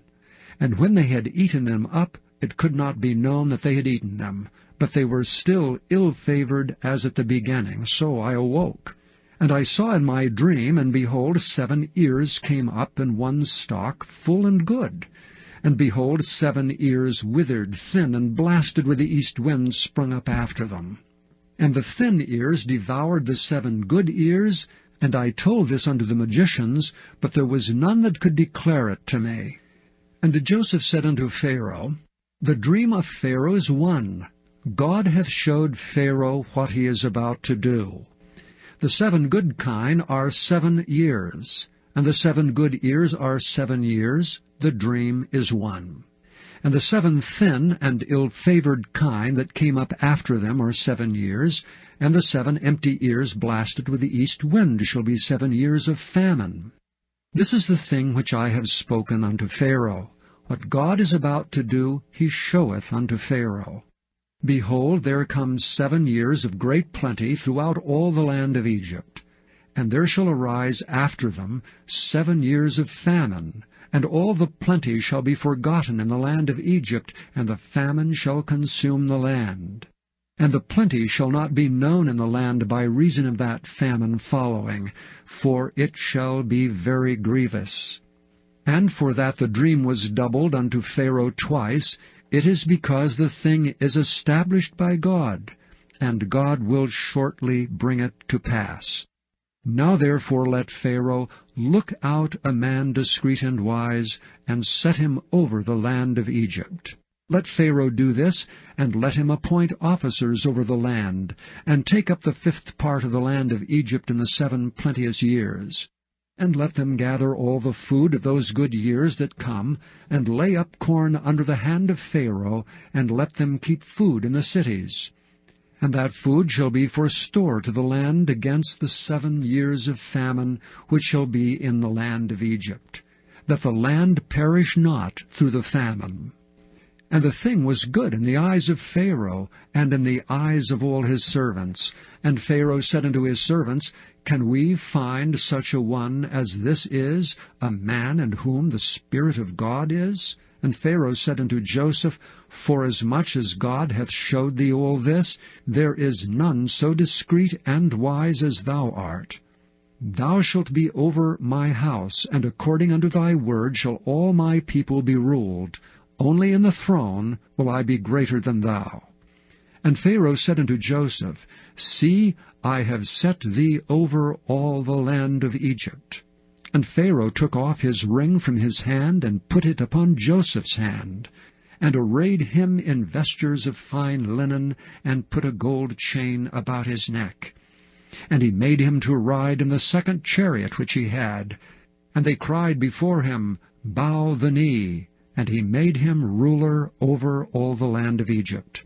And Pharaoh said unto Joseph, I am Pharaoh, and without thee shall no man lift up his hand or foot in all the land of Egypt. And Pharaoh called Joseph's name Zaphnath-Paaneah, and he gave him to wife Asenath, the daughter of Potiphera, the priest of On. And Joseph went out over all the land of Egypt. And Joseph was 30 years old when he stood before Pharaoh king of Egypt. And Joseph went out from the presence of Pharaoh, and went throughout all the land of Egypt. And in the 7 plenteous years the earth brought forth by handfuls. And he gathered up all the food of the 7 years which were in the land of Egypt, and laid up the food in the cities. The food of the field which was round about every city laid he up in the same. And Joseph gathered corn as the sand of the sea, very much until he left numbering, for it was without number. And unto Joseph were born 2 sons before the years of famine came, which Asenath, the daughter of Potiphera, priest of On, bore unto him. And Joseph called the name of the firstborn Manasseh, for God said, He hath made me forget all my toil and all my father's house. And the name of the second called he Ephraim, for God hath caused me to be fruitful in the land of my affliction. And the 7 years of plenteousness that was in the land of Egypt were ended, and the 7 years of dearth began to come, according as Joseph had said. And the dearth was in all lands, but in all the land of Egypt there was bread. And when all the land of Egypt was famished, the people cried to Pharaoh for bread. And Pharaoh said unto all the Egyptians, Go unto Joseph, what he saith to you do. And the famine was over all the face of the earth. And Joseph opened all the storehouses, and sold unto the Egyptians. And the famine waxed sore in the land of Egypt. And all countries came into Egypt to Joseph for to buy corn, because that the famine was so sore in all Chapter lands. 42. Now when Jacob saw that there was corn in Egypt, Jacob said unto his sons, Why do ye look one upon another? And he said, Behold, I have heard that there is corn in Egypt. Get you down thither, and buy for us from thence, that we may live and not die. And Joseph's 10 brethren went down to buy corn in Egypt. But Benjamin, Joseph's brother, Jacob sent not with his brethren, for he said, Lest peradventure mischief befall him.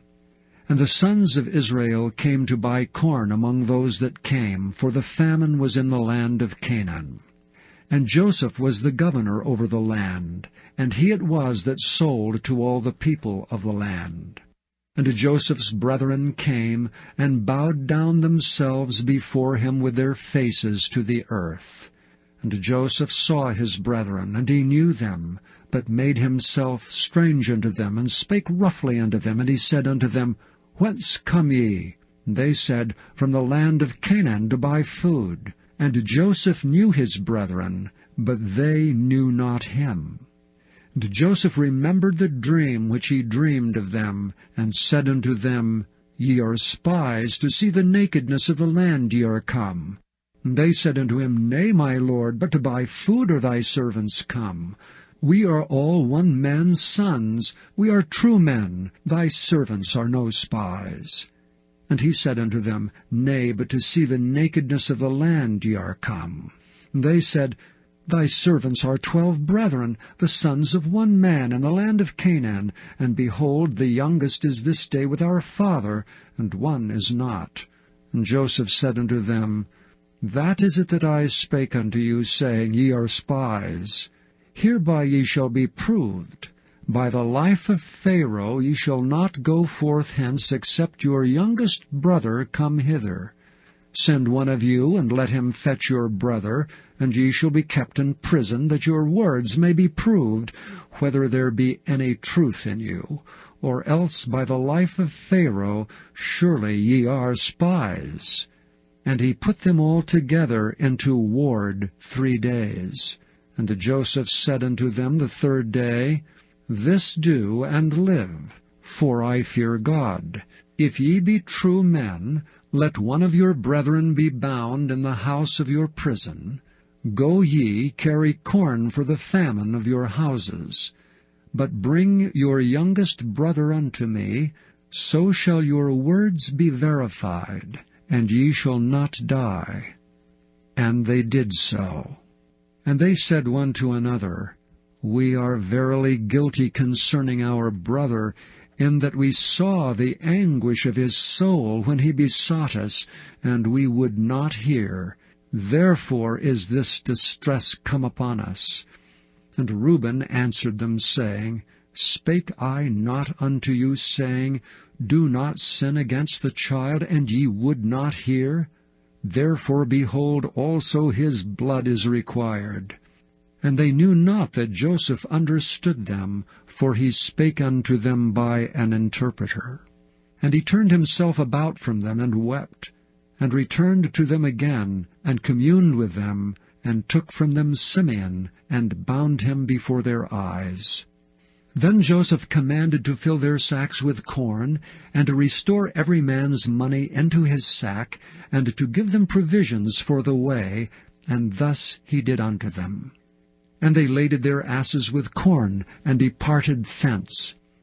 And as one of them opened his sack to give his ass provender in the inn, he espied his money, for behold, it was in the sack's mouth. And he said unto his brethren, My money is restored, and lo, it is even in my sack. And their heart failed them, and they were afraid, saying one to another, What is this that God hath done unto us?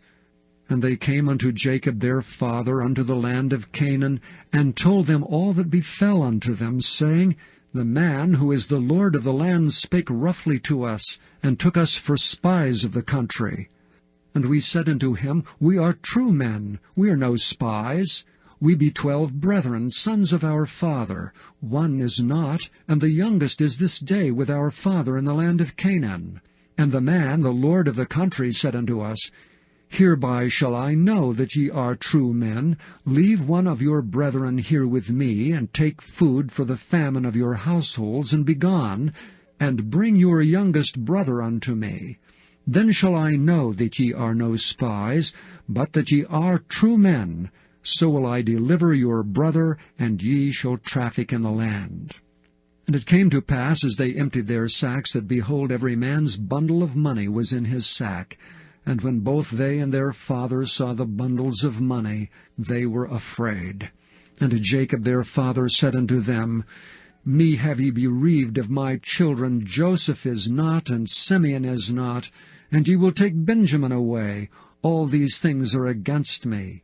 And Reuben spake unto his father, saying, Slay my 2 sons, if I bring him not to thee. Deliver him into my hand, and I will bring him to thee again. And he said, My son shall not go down with you, for his brother is dead, and he is left alone. If mischief befall him by the way in the which ye go, then shall ye bring down my gray hairs with sorrow to the grave. 43. And the famine was sore in the land. And it came to pass, when they had eaten up the corn which they had brought out of Egypt, their father said unto them, Go again, buy us a little food. And Judas spake unto him, saying, The man did solemnly protest unto us, saying, Ye shall not see my face, except your brother be with you. If thou wilt send our brother with us, we will go down and buy thee food. But if thou wilt not send him, we will not go down. For the man said unto us, Ye shall not see my face, except your brother be with you. And Israel said, Wherefore dealt ye so ill with me, as to tell the man whether ye had yet a brother? And they said, The man asked us strictly of our state and of our kindred, saying, Is your father yet alive? Have ye another brother? And we told him according to the tenor of these words. Could we certainly know that he would say, Bring your brother down? And Judas said unto Israel his father, Send the lad with me, and we will arise and go, that we may live and not die, both we and thou, and also our little ones. I will be surety for him. Of my hand shalt thou require him. If I bring him not unto thee, and set him before thee, then let me bear the blame forever. For except we had lingered, surely now we had returned this second time. And their father Israel said unto them, If it must be so now, do this. Take of the best fruits in the land in your vessels, and carry down the man a present, a little balm and a little honey, spices and myrrh, nuts and almonds, and take double money in your hand, and the money that was brought again in the mouth of your sacks. Carry it again in your hand, peradventure it was an oversight. And take also your brother, and arise, go again unto the man, and God Almighty give you mercy before the man, that he may send away your other brother and Benjamin. If I be bereaved of my children, I am bereaved. And the men took that present, and they took double money in their hand and Benjamin, and rose up and went down to Egypt, and stood before Joseph. And when Joseph saw Benjamin with them, he said to the ruler of his house, Bring these men home, and slay, and make ready, for these men shall dine with me at noon. And the man did as Joseph bade. And the man brought the men into Joseph's house. And the men were afraid, because they were brought into Joseph's house. And they said, Because of the money that was returned in our sacks at the first time are we brought in, that he may seek occasion against us, and fall upon us, and take us for our bondmen and our asses. And they came near to the steward of Joseph's house, and they communed with him at the door of the house, and said, O sir, we came indeed down at the first time to buy food. And it came to pass, when we came to the inn, that we opened our sacks, and behold, every man's money was in the mouth of his sack, our money in full weight. and we have brought it again in our hand. And other money have we brought down in our hands to buy food. We cannot tell who put our money in our sacks. And he said, Peace be to you, fear not. Your God, the God of your father, hath given you treasure in your sacks. I had your money. And he brought Simeon out unto them. And the man brought the men into Joseph's house, and gave them water, and they washed their feet, and he gave their asses provender. And they made ready the present against Joseph came at noon, for they heard that they should eat bread there. And when Joseph came home, they brought him the present which was in their hand into the house, and bowed themselves to him to the earth. And he asked them of their welfare, and said, Is your father well, the old man of whom ye spake? Is he yet alive? And they answered, Thy servant our father is in good health, he is yet alive. And they bowed down their heads, and made obeisance. And he lifted up his eyes, and saw his brother Benjamin, his mother's son, and said, Is this your younger brother, of whom ye spake unto me? And he said, God be gracious unto thee, my son. And Joseph made haste, for his bowels did yearn upon his brother, and he sought where to weep.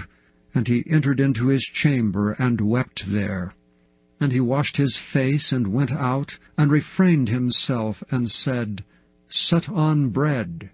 And they set on for him by himself, and for them by themselves, and for the Egyptians which did eat with him, by themselves, because the Egyptians might not eat bread with the Hebrews, for that is an abomination unto the Egyptians. And they sat before him, the firstborn according to his birthright, and the youngest according to his youth. And the men marveled one at another. And he took and sent messes unto them from before him, but Benjamin's mess was 5 times so much as any of theirs. And they drank and were merry with him. And he commanded the steward of his house, saying, Fill the men's sacks with food, as much as they can carry, and put every man's money in his sack's mouth. And put my cup, the silver cup, in the sack's mouth of the youngest, and his corn money. And he did according to the word that Joseph had spoken. As soon as the morning was light, the men were sent away, they and their asses. And when they were gone out of the city, and not yet far off, Joseph said unto his steward, Up, follow after the men, and when thou dost overtake them, say unto them, Wherefore have ye rewarded evil for good?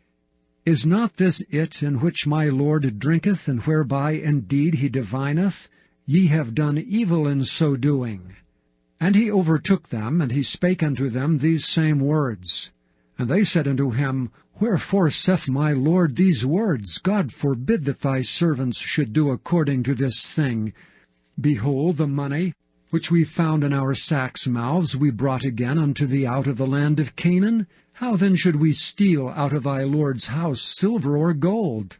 With whomsoever of thy servants it be found, both let him die, and we also will be my Lord's bondmen. And he said, Now also let it be according unto your words. He with whom it is found shall be my servant, and ye shall be blameless. Then they speedily took down every man his sack to the ground, and opened every man his sack. And he searched, and began at the eldest, and left at the youngest, and the cup was found in Benjamin's sack. Then they rent their clothes, and laded every man his ass, and returned to the city. And Judah and his brethren came to Joseph's house, for he was yet there, and they fell before him on the ground. And Joseph said unto them, What deed is this that ye have done? Wot ye not that such a man as I can certainly divine? And Judah said, What shall we say unto my Lord? What shall we speak? Or how shall we clear ourselves? God hath found out the iniquity of thy servants. Behold, we are my Lord's servants, both we, and he also with whom the cup is found. And he said, God forbid that I should do so. But the man in whose hand the cup is found, he shall be my servant. And as for you, get you up in peace unto your father. Then Judah came near unto him, and said, O my lord, let thy servant, I pray thee, speak a word in my lord's ears, and let not thine anger burn against thy servant, for thou art even as Pharaoh. My lord asked his servants, saying, Have ye a father or a brother? And we said unto my lord, We have a father, an old man, and a child of his old age, a little one, and his brother is dead, and he alone is left of his mother, and his father loveth him. And thou saidst unto thy servants, Bring him down unto me, that I may set mine eyes upon him. And we said unto my lord, The lad cannot leave his father, for if he should leave his father would die. And thou saidst unto thy servants, Except your youngest brother come down with you, ye shall see my face no more. And it came to pass, when we came up unto thy servant my father, we told him the words of my lord. And our father said, Go again, and buy us a little food. And we said, We cannot go down. If our youngest brother be with us, then we will go down, for we may not see the man's face, except our youngest brother be with us. And thy servant my father said unto us, Ye know that my wife bare me 2 sons, and the one went out from me, and I said, Surely he is torn in pieces, and I saw him not since. And if ye take this also from me, and mischief befall him, ye shall bring down my gray hairs with sorrow to the grave. Now therefore, when I come to thy servant my father, and the lad be not with us, seeing that his life is bound up in the lad's life, it shall come to pass, when he seeth that the lad is not with us, that he will die. And thy servant shall bring down the gray hairs of thy servant our father with sorrow to the grave. For thy servant became surety for the lad unto my father, saying, If I bring him not unto thee, then I shall bear the blame to my father forever. Now therefore I pray thee, let thy servant abide instead of the lad, a bondman to my lord, and let the lad go up with his brethren. For how shall I go up to my father, and the lad be not with me, lest peradventure I see the evil that shall come 45. On my father? Then Joseph could not refrain himself before all them that stood by him. And he cried, Cause every man to go out from me. And there stood no man with him, while Joseph made himself known unto his brethren. And he wept aloud, and the Egyptians in the house of Pharaoh heard. And Joseph said unto his brethren, I am Joseph. Doth my father yet live? And his brethren could not answer him, for they were troubled at his presence.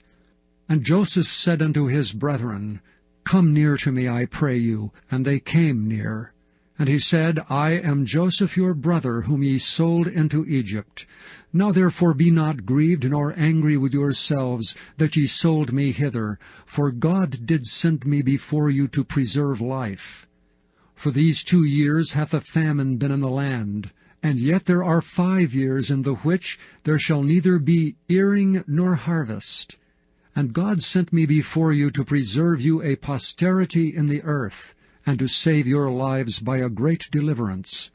So now it was not you that sent me hither, but God, and he hath made me a father to Pharaoh, and lord of all his house, and a ruler throughout all the land of Egypt. Haste ye, and go up to my father, and say unto him, Thus saith thy son Joseph, God hath made me lord of all Egypt. Come down unto me, tarry not.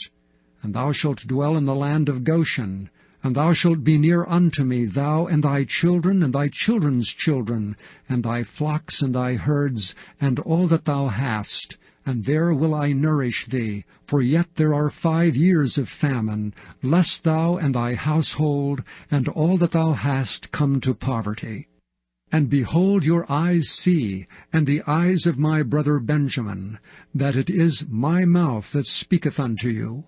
And ye shall tell my father of all my glory in Egypt, and of all that ye have seen, and ye shall haste and bring down my father hither. And he fell upon his brother Benjamin's neck and wept, and Benjamin wept upon his neck. Moreover he kissed all his brethren, and wept upon them, and after that his brethren talked with him. And the fame thereof was heard in Pharaoh's house, saying, Joseph's brethren are come. And it pleased Pharaoh well, and his servants. And Pharaoh said unto Joseph, Say unto thy brethren, This do ye, Lade your beasts and go, get you unto the land of Canaan, and take your father and your households, and come unto me, and I will give you the good of the land of Egypt, and ye shall eat the fat of the land. Now thou art commanded, this do ye, take your wagons out of the land of Egypt for your little ones, and for your wives, and bring your father, and come. Also regard not your stuff, for the good of all the land of Egypt is yours. And the children of Israel did so, and Joseph gave them wagons according to the commandment of Pharaoh, and gave them provision for the way.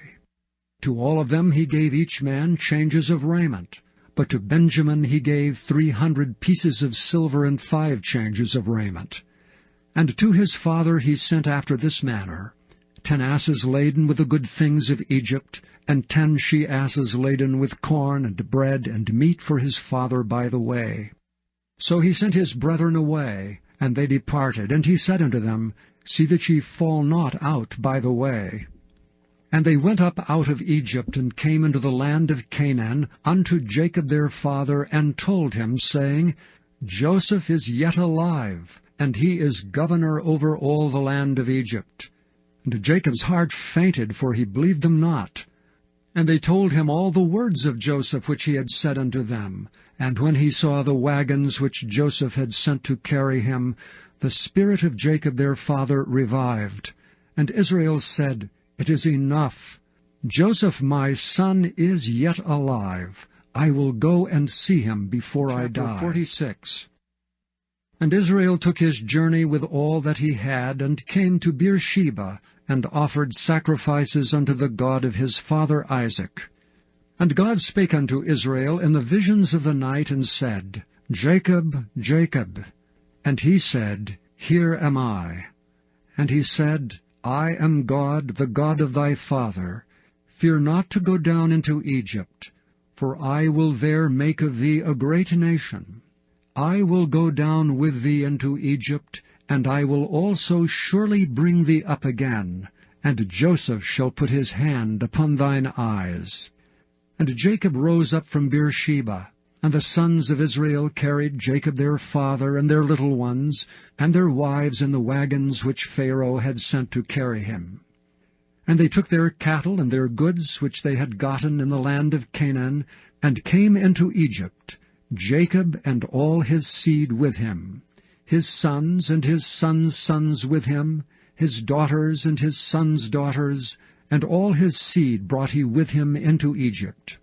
And these are the names of the children of Israel which came into Egypt, Jacob and his sons, Reuben, Jacob's firstborn, and the sons of Reuben, Hanok, and Phalu, and Hezron, and Carmi, and the sons of Simeon, Jemuel, and Jamin, and Ohad, and Jachin, and Zohar, and Shaul, the son of a Canaanitish woman, and the sons of Levi, Gershon, Kohath, and Merari, and the sons of Judah, and Onan, and Shelah, and Pharez, and Zerah. But and Onan died in the land of Canaan, and the sons of Pharez were Hezron and Hamul.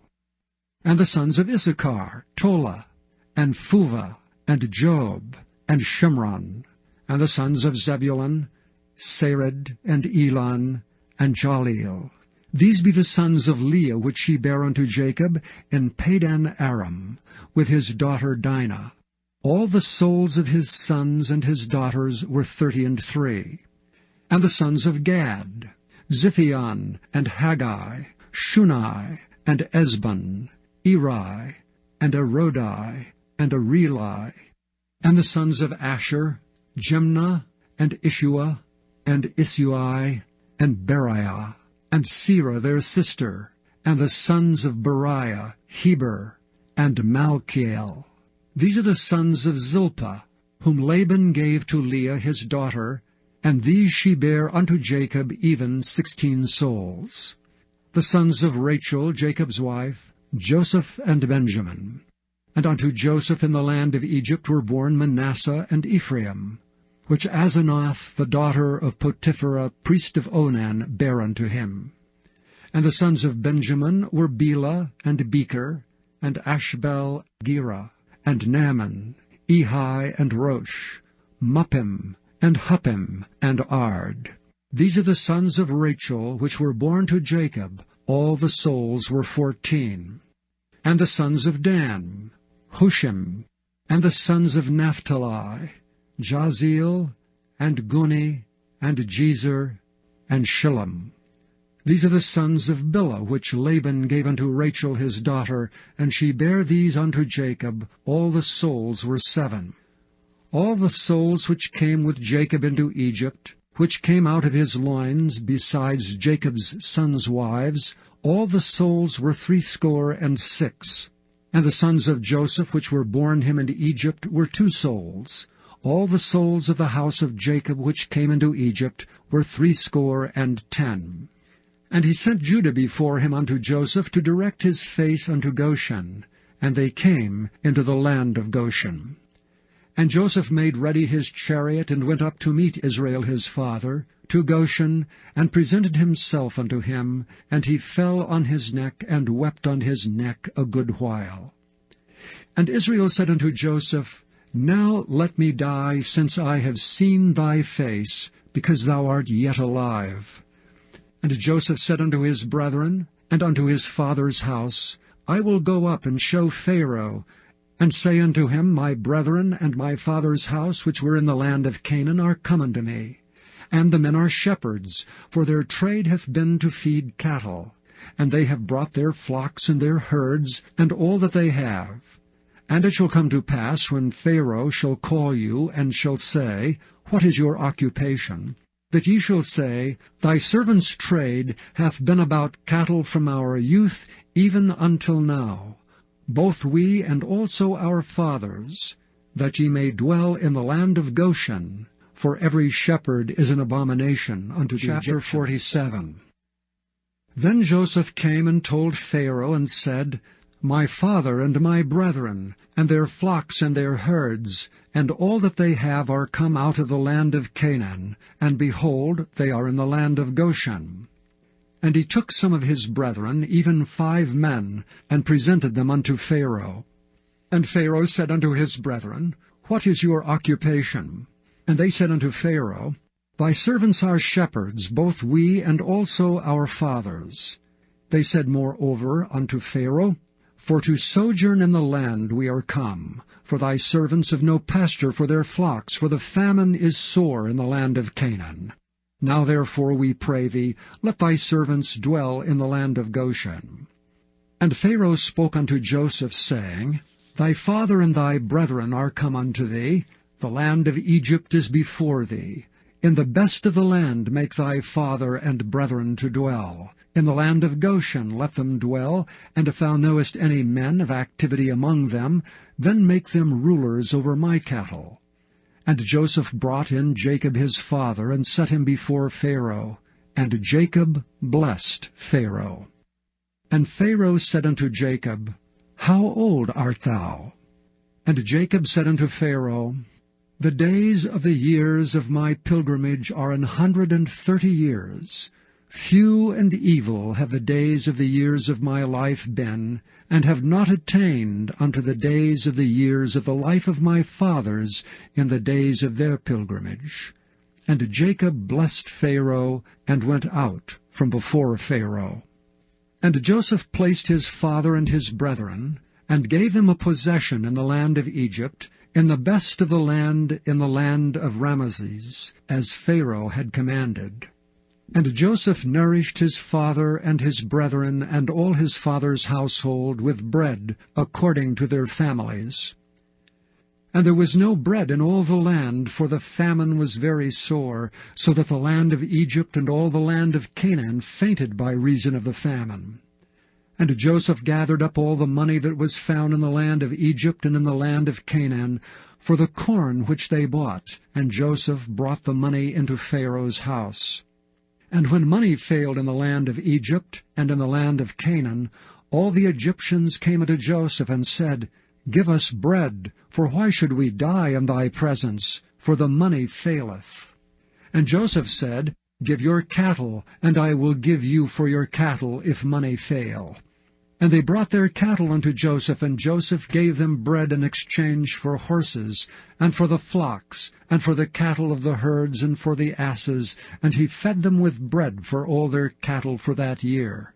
When that year was ended, they came unto him the second year, and said unto him, We will not hide it from my lord, how that our money is spent. My lord also hath our herds of cattle. There is not aught left in the sight of my lord but our bodies and our lands. Wherefore shall we die before thine eyes, both we and our land? Buy us and our land for bread, and we and our land will be servants unto Pharaoh. And give us seed that we may live, and not die, that the land be not desolate. And Joseph bought all the land of Egypt for Pharaoh. For the Egyptians sold every man his field, because the famine prevailed over them. So the land became Pharaoh's. And as for the people, he removed them to cities from one end of the borders of Egypt even to the other end thereof. Only the land of the priests bought he not, for the priests had a portion assigned them of Pharaoh, and did eat their portion which Pharaoh gave them. Wherefore they sold not their lands. Then Joseph said unto the people, Behold, I have bought you this day, and your land for Pharaoh. Lo, here is seed for you, and ye shall sow the land.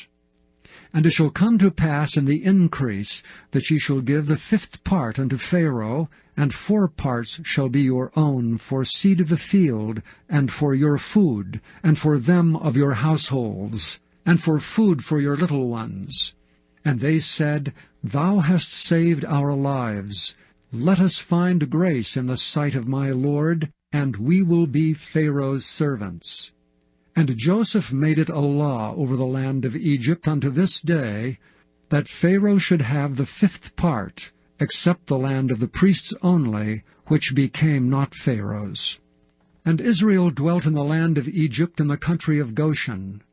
And they had possessions therein, and grew, and multiplied exceedingly. And Jacob lived in the land of Egypt 17 years, so the whole age of Jacob was 147 years. And the time drew nigh that Israel must die, and he called his son Joseph, and said unto him, If now I have found grace in thy sight, put, I pray thee, thy hand under my thigh, and deal kindly and truly with me. Bury me not, I pray thee, in Egypt. But I will lie with my fathers, and thou shalt carry me out of Egypt, and bury me in their burying place. And he said, I will do as thou hast said. And he said, Swear unto me. And he sware unto him, and Israel bowed himself upon the bed's head. 48. And it came to pass after these things, that one told Joseph, Behold, thy father is sick. And he took with him his 2 sons, Manasseh and Ephraim. And one told Jacob, and said, Behold, thy son Joseph cometh unto thee. And Israel strengthened himself, and sat upon the bed.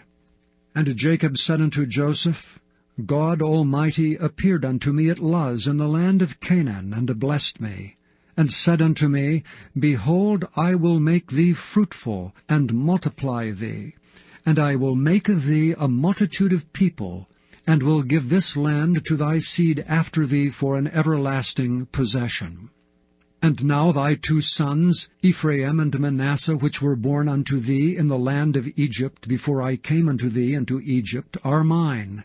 As Reuben and Simeon, they shall be mine. And thy issue, which thou begettest after them, shall be thine, and shall be called after the name of their brethren in their inheritance. And as for me, when I came from Padan, Rachel died by me in the land of Canaan in the way, when yet there was but a little way to come unto Ephrath, and I buried her there in the way of Ephrath, the same is Bethlehem. And Israel beheld Joseph's sons, and said, Who are these? And Joseph said unto his father, They are my sons, whom God hath given me in this place. And he said, Bring them, I pray thee, unto me, and I will bless them. Now the eyes of Israel were dim for age, so that he could not see. And he brought them near unto him, and he kissed them, and embraced them. And Israel said unto Joseph, I had not thought to see thy face, and lo, God hath showed me also thy seed. And Joseph brought them out from between his knees, and he bowed himself with his face to the earth. And Joseph took them both, Ephraim in his right hand, toward Israel's left hand, and Manasseh in his left hand toward Israel's right hand, and brought them near unto him. And Israel stretched out his right hand, and laid it upon Ephraim's head, who was the younger, and his left hand upon Manasseh's head, guiding his hands wittingly, for Manasseh was the firstborn. And he blessed Joseph and said, God before whom my fathers Abraham and Isaac did walk, the God which fed me all my life long unto this day, the angel which redeemed me from all evil, bless the lads, and let my name be named on them, and the name of my fathers Abraham and Isaac, and let them grow into a multitude in the midst of the earth. And when Joseph saw that his father laid his right hand upon the head of Ephraim, it displeased him, and he held up his father's hand to remove it from Ephraim's head unto Manasseh's head. And Joseph said unto his father, Not so, my father, for this is the firstborn. Put thy right hand upon his head. And his father refused, and said, I know it, my son, I know it. He also shall become a people, and he also shall be great. But truly his younger brother shall be greater than he, and his seed shall become a multitude of nations. And he blessed them that day, saying, And thee shall Israel bless, saying, God make thee as Ephraim, and as Manasseh. And he set Ephraim before Manasseh. And Israel said unto Joseph, Behold, I die, but God shall be with you, and bring you again unto the land of your fathers. Moreover, I have given to thee one portion above thy brethren, which I took out of the hand of the Amorite with my sword and with my bow. 49. And Jacob called unto his sons, and said, Gather yourselves together, that I may tell you that which shall befall you in the last days. Gather yourselves together, and hear, ye sons of Jacob, and hearken unto Israel your father. Reuben, thou art my firstborn, my might, and the beginning of my strength, the excellency of dignity, and the excellency of power. Unstable as water, thou shalt not excel, because thou wentest up to thy father's bed, then defiledst thou it. He went up to my couch. Simeon and Levi are brethren. Instruments of cruelty are in their habitations. O my soul, come not thou into their secret. Unto their assembly mine honor be not thou united, for in their anger they slew a man, and in their self-will they digged down a wall. Cursed be their anger, for it was fierce, and their wrath, for it was cruel. I will divide them in Jacob, and scatter them in Israel. Judah, thou art he whom thy brethren shall praise.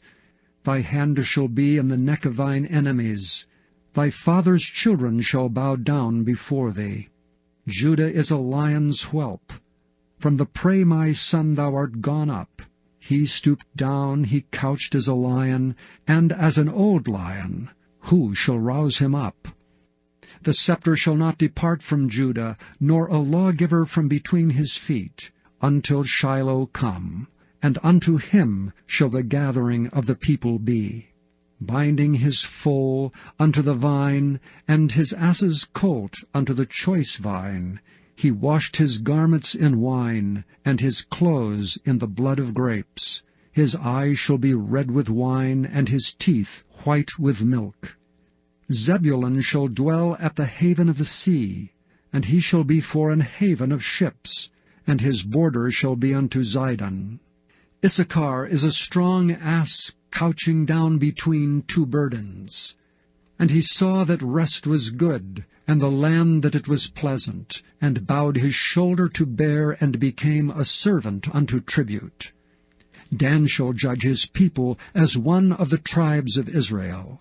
Dan shall be a serpent by the way, and adder in the path, that biteth the horse heels, so that his rider shall fall backward. I have waited for thy salvation, O Lord. Gad, a troop shall overcome him, but he shall overcome at the last. Out of Asher his bread shall be fat, and he shall yield royal dainties. Naphtali is a hind let loose, he giveth goodly words. Joseph is a fruitful bough, even a fruitful bough by a well, whose branches run over the wall. The archers have sorely grieved him, and shot at him, and hated him, but his bow abode in strength, and the arms of his hands were made strong by the hands of the mighty God of Jacob. From thence is the shepherd, the stone of Israel. Even by the God of thy father who shall help thee, and by the Almighty who shall bless thee with blessings of heaven above, blessings of the deep that lieth under, blessings of the breasts and of the womb. The blessings of thy father have prevailed above the blessings of my progenitors unto the utmost bound of the everlasting hills. They shall be on the head of Joseph, and on the crown of the head of him that was separate from his brethren. Benjamin shall raven as a wolf. In the morning he shall devour the prey, and at night he shall divide the spoil. All these are the 12 tribes of Israel. And this is it that their father spake unto them, and blessed them, every one according to his blessing he blessed them. And he charged them, and said unto them, I am to be gathered unto my people. Bury me with my fathers in the cave that is in the field of Ephron the Hittite, in the cave that is in the field of Machpelah, which is before Mamre, in the land of Canaan, which Abraham bought with the field of Ephron the Hittite for a possession of a burying place. There they buried Abraham and Sarah his wife. There they buried Isaac and Rebekah his wife, and there I buried Leah. The purchase of the field and of the cave that is therein was from the children of Heth. And when Jacob had made an end of commanding his sons, he gathered up his feet into the bed, and yielded up the ghost, and was gathered unto his people. 50. And Joseph fell upon his father's face, and wept upon him, and kissed him. And Joseph commanded his servants, the physicians, to embalm his father, and the physicians embalmed Israel. And 40 days were fulfilled for him, for so are fulfilled the days of those which are embalmed. And the Egyptians mourned for him 60 days. And when the days of his mourning were past, Joseph spake unto the house of Pharaoh, saying, If now I have found grace in your eyes, speak, I pray you, in the ears of Pharaoh, saying, My father made me swear, saying, Lo, I die, in my grave which I have digged for me, in the land of Canaan, there shalt thou bury me. Now therefore let me go up, I pray thee, and bury my father, and I will come again. And Pharaoh said, Go up, and bury thy father according as he made thee swear. And Joseph went up to bury his father, and with him went up all the servants of Pharaoh, the elders of his house, and all the elders of the land of Egypt, and all the house of Joseph and his brethren, and his father's house. Only their little ones and their flocks and their herds they left in the land of Goshen. And there went up with him both chariots and horsemen, and it was a very great company. And they came to the threshing floor of Atad, which is beyond Jordan, and there they mourned with a great and very sore lamentation. And he made a mourning for his father 7 days. And when the inhabitants of the land, the Canaanites, saw the mourning in the floor of Atad, they said, This is a grievous mourning to the Egyptians. Wherefore the name of it was called Abel Mizraim, which is beyond Jordan. And his sons did unto him according as he commanded them. For his sons carried him into the land of Canaan, and buried him in the cave of the field of Machpelah, which Abraham bought with the field for a possession of a burying place of Ephron the Hittite before Mamre. And Joseph returned into Egypt, he and his brethren, and all that went up with him to bury his father after he had buried his father. And when Joseph's brethren saw that their father was dead, they said, Joseph will peradventure hate us, and will certainly requite us all the evil which we did unto him. And they sent a messenger unto Joseph, saying, Thy father did command before he died, saying, So shall ye say unto Joseph, Forgive, I pray thee now, the trespass of thy brethren, and their sin, for they did unto thee evil. And now we pray thee, forgive the trespass of the servants of the God of thy father. And Joseph wept when they spake unto him. And his brethren also went and fell down before his face, and they said, Behold, we be thy servants. And Joseph said unto them, Fear not, for am I in the place of God? But as for you, ye thought evil against me. But God meant it unto good to bring to pass, as it is this day, to save much people alive. Now therefore fear ye not. I will nourish you and your little ones. And he comforted them, and spake kindly unto them. And Joseph dwelt in Egypt, he and his father's house, and Joseph lived 110 years. And Joseph saw Ephraim's children of the 3rd generation. The children also of Machir the son of Manasseh were brought up upon Joseph's knees. And Joseph said unto his brethren, I die, and God will surely visit you, and bring you out of this land unto the land which he sware to Abraham, to Isaac, and to Jacob. And Joseph took an oath of the children of Israel, saying, God will surely visit you, and ye shall carry up my bones from hence. So Joseph died, being 110 years old, and they embalmed him, and he was put in a coffin in Egypt.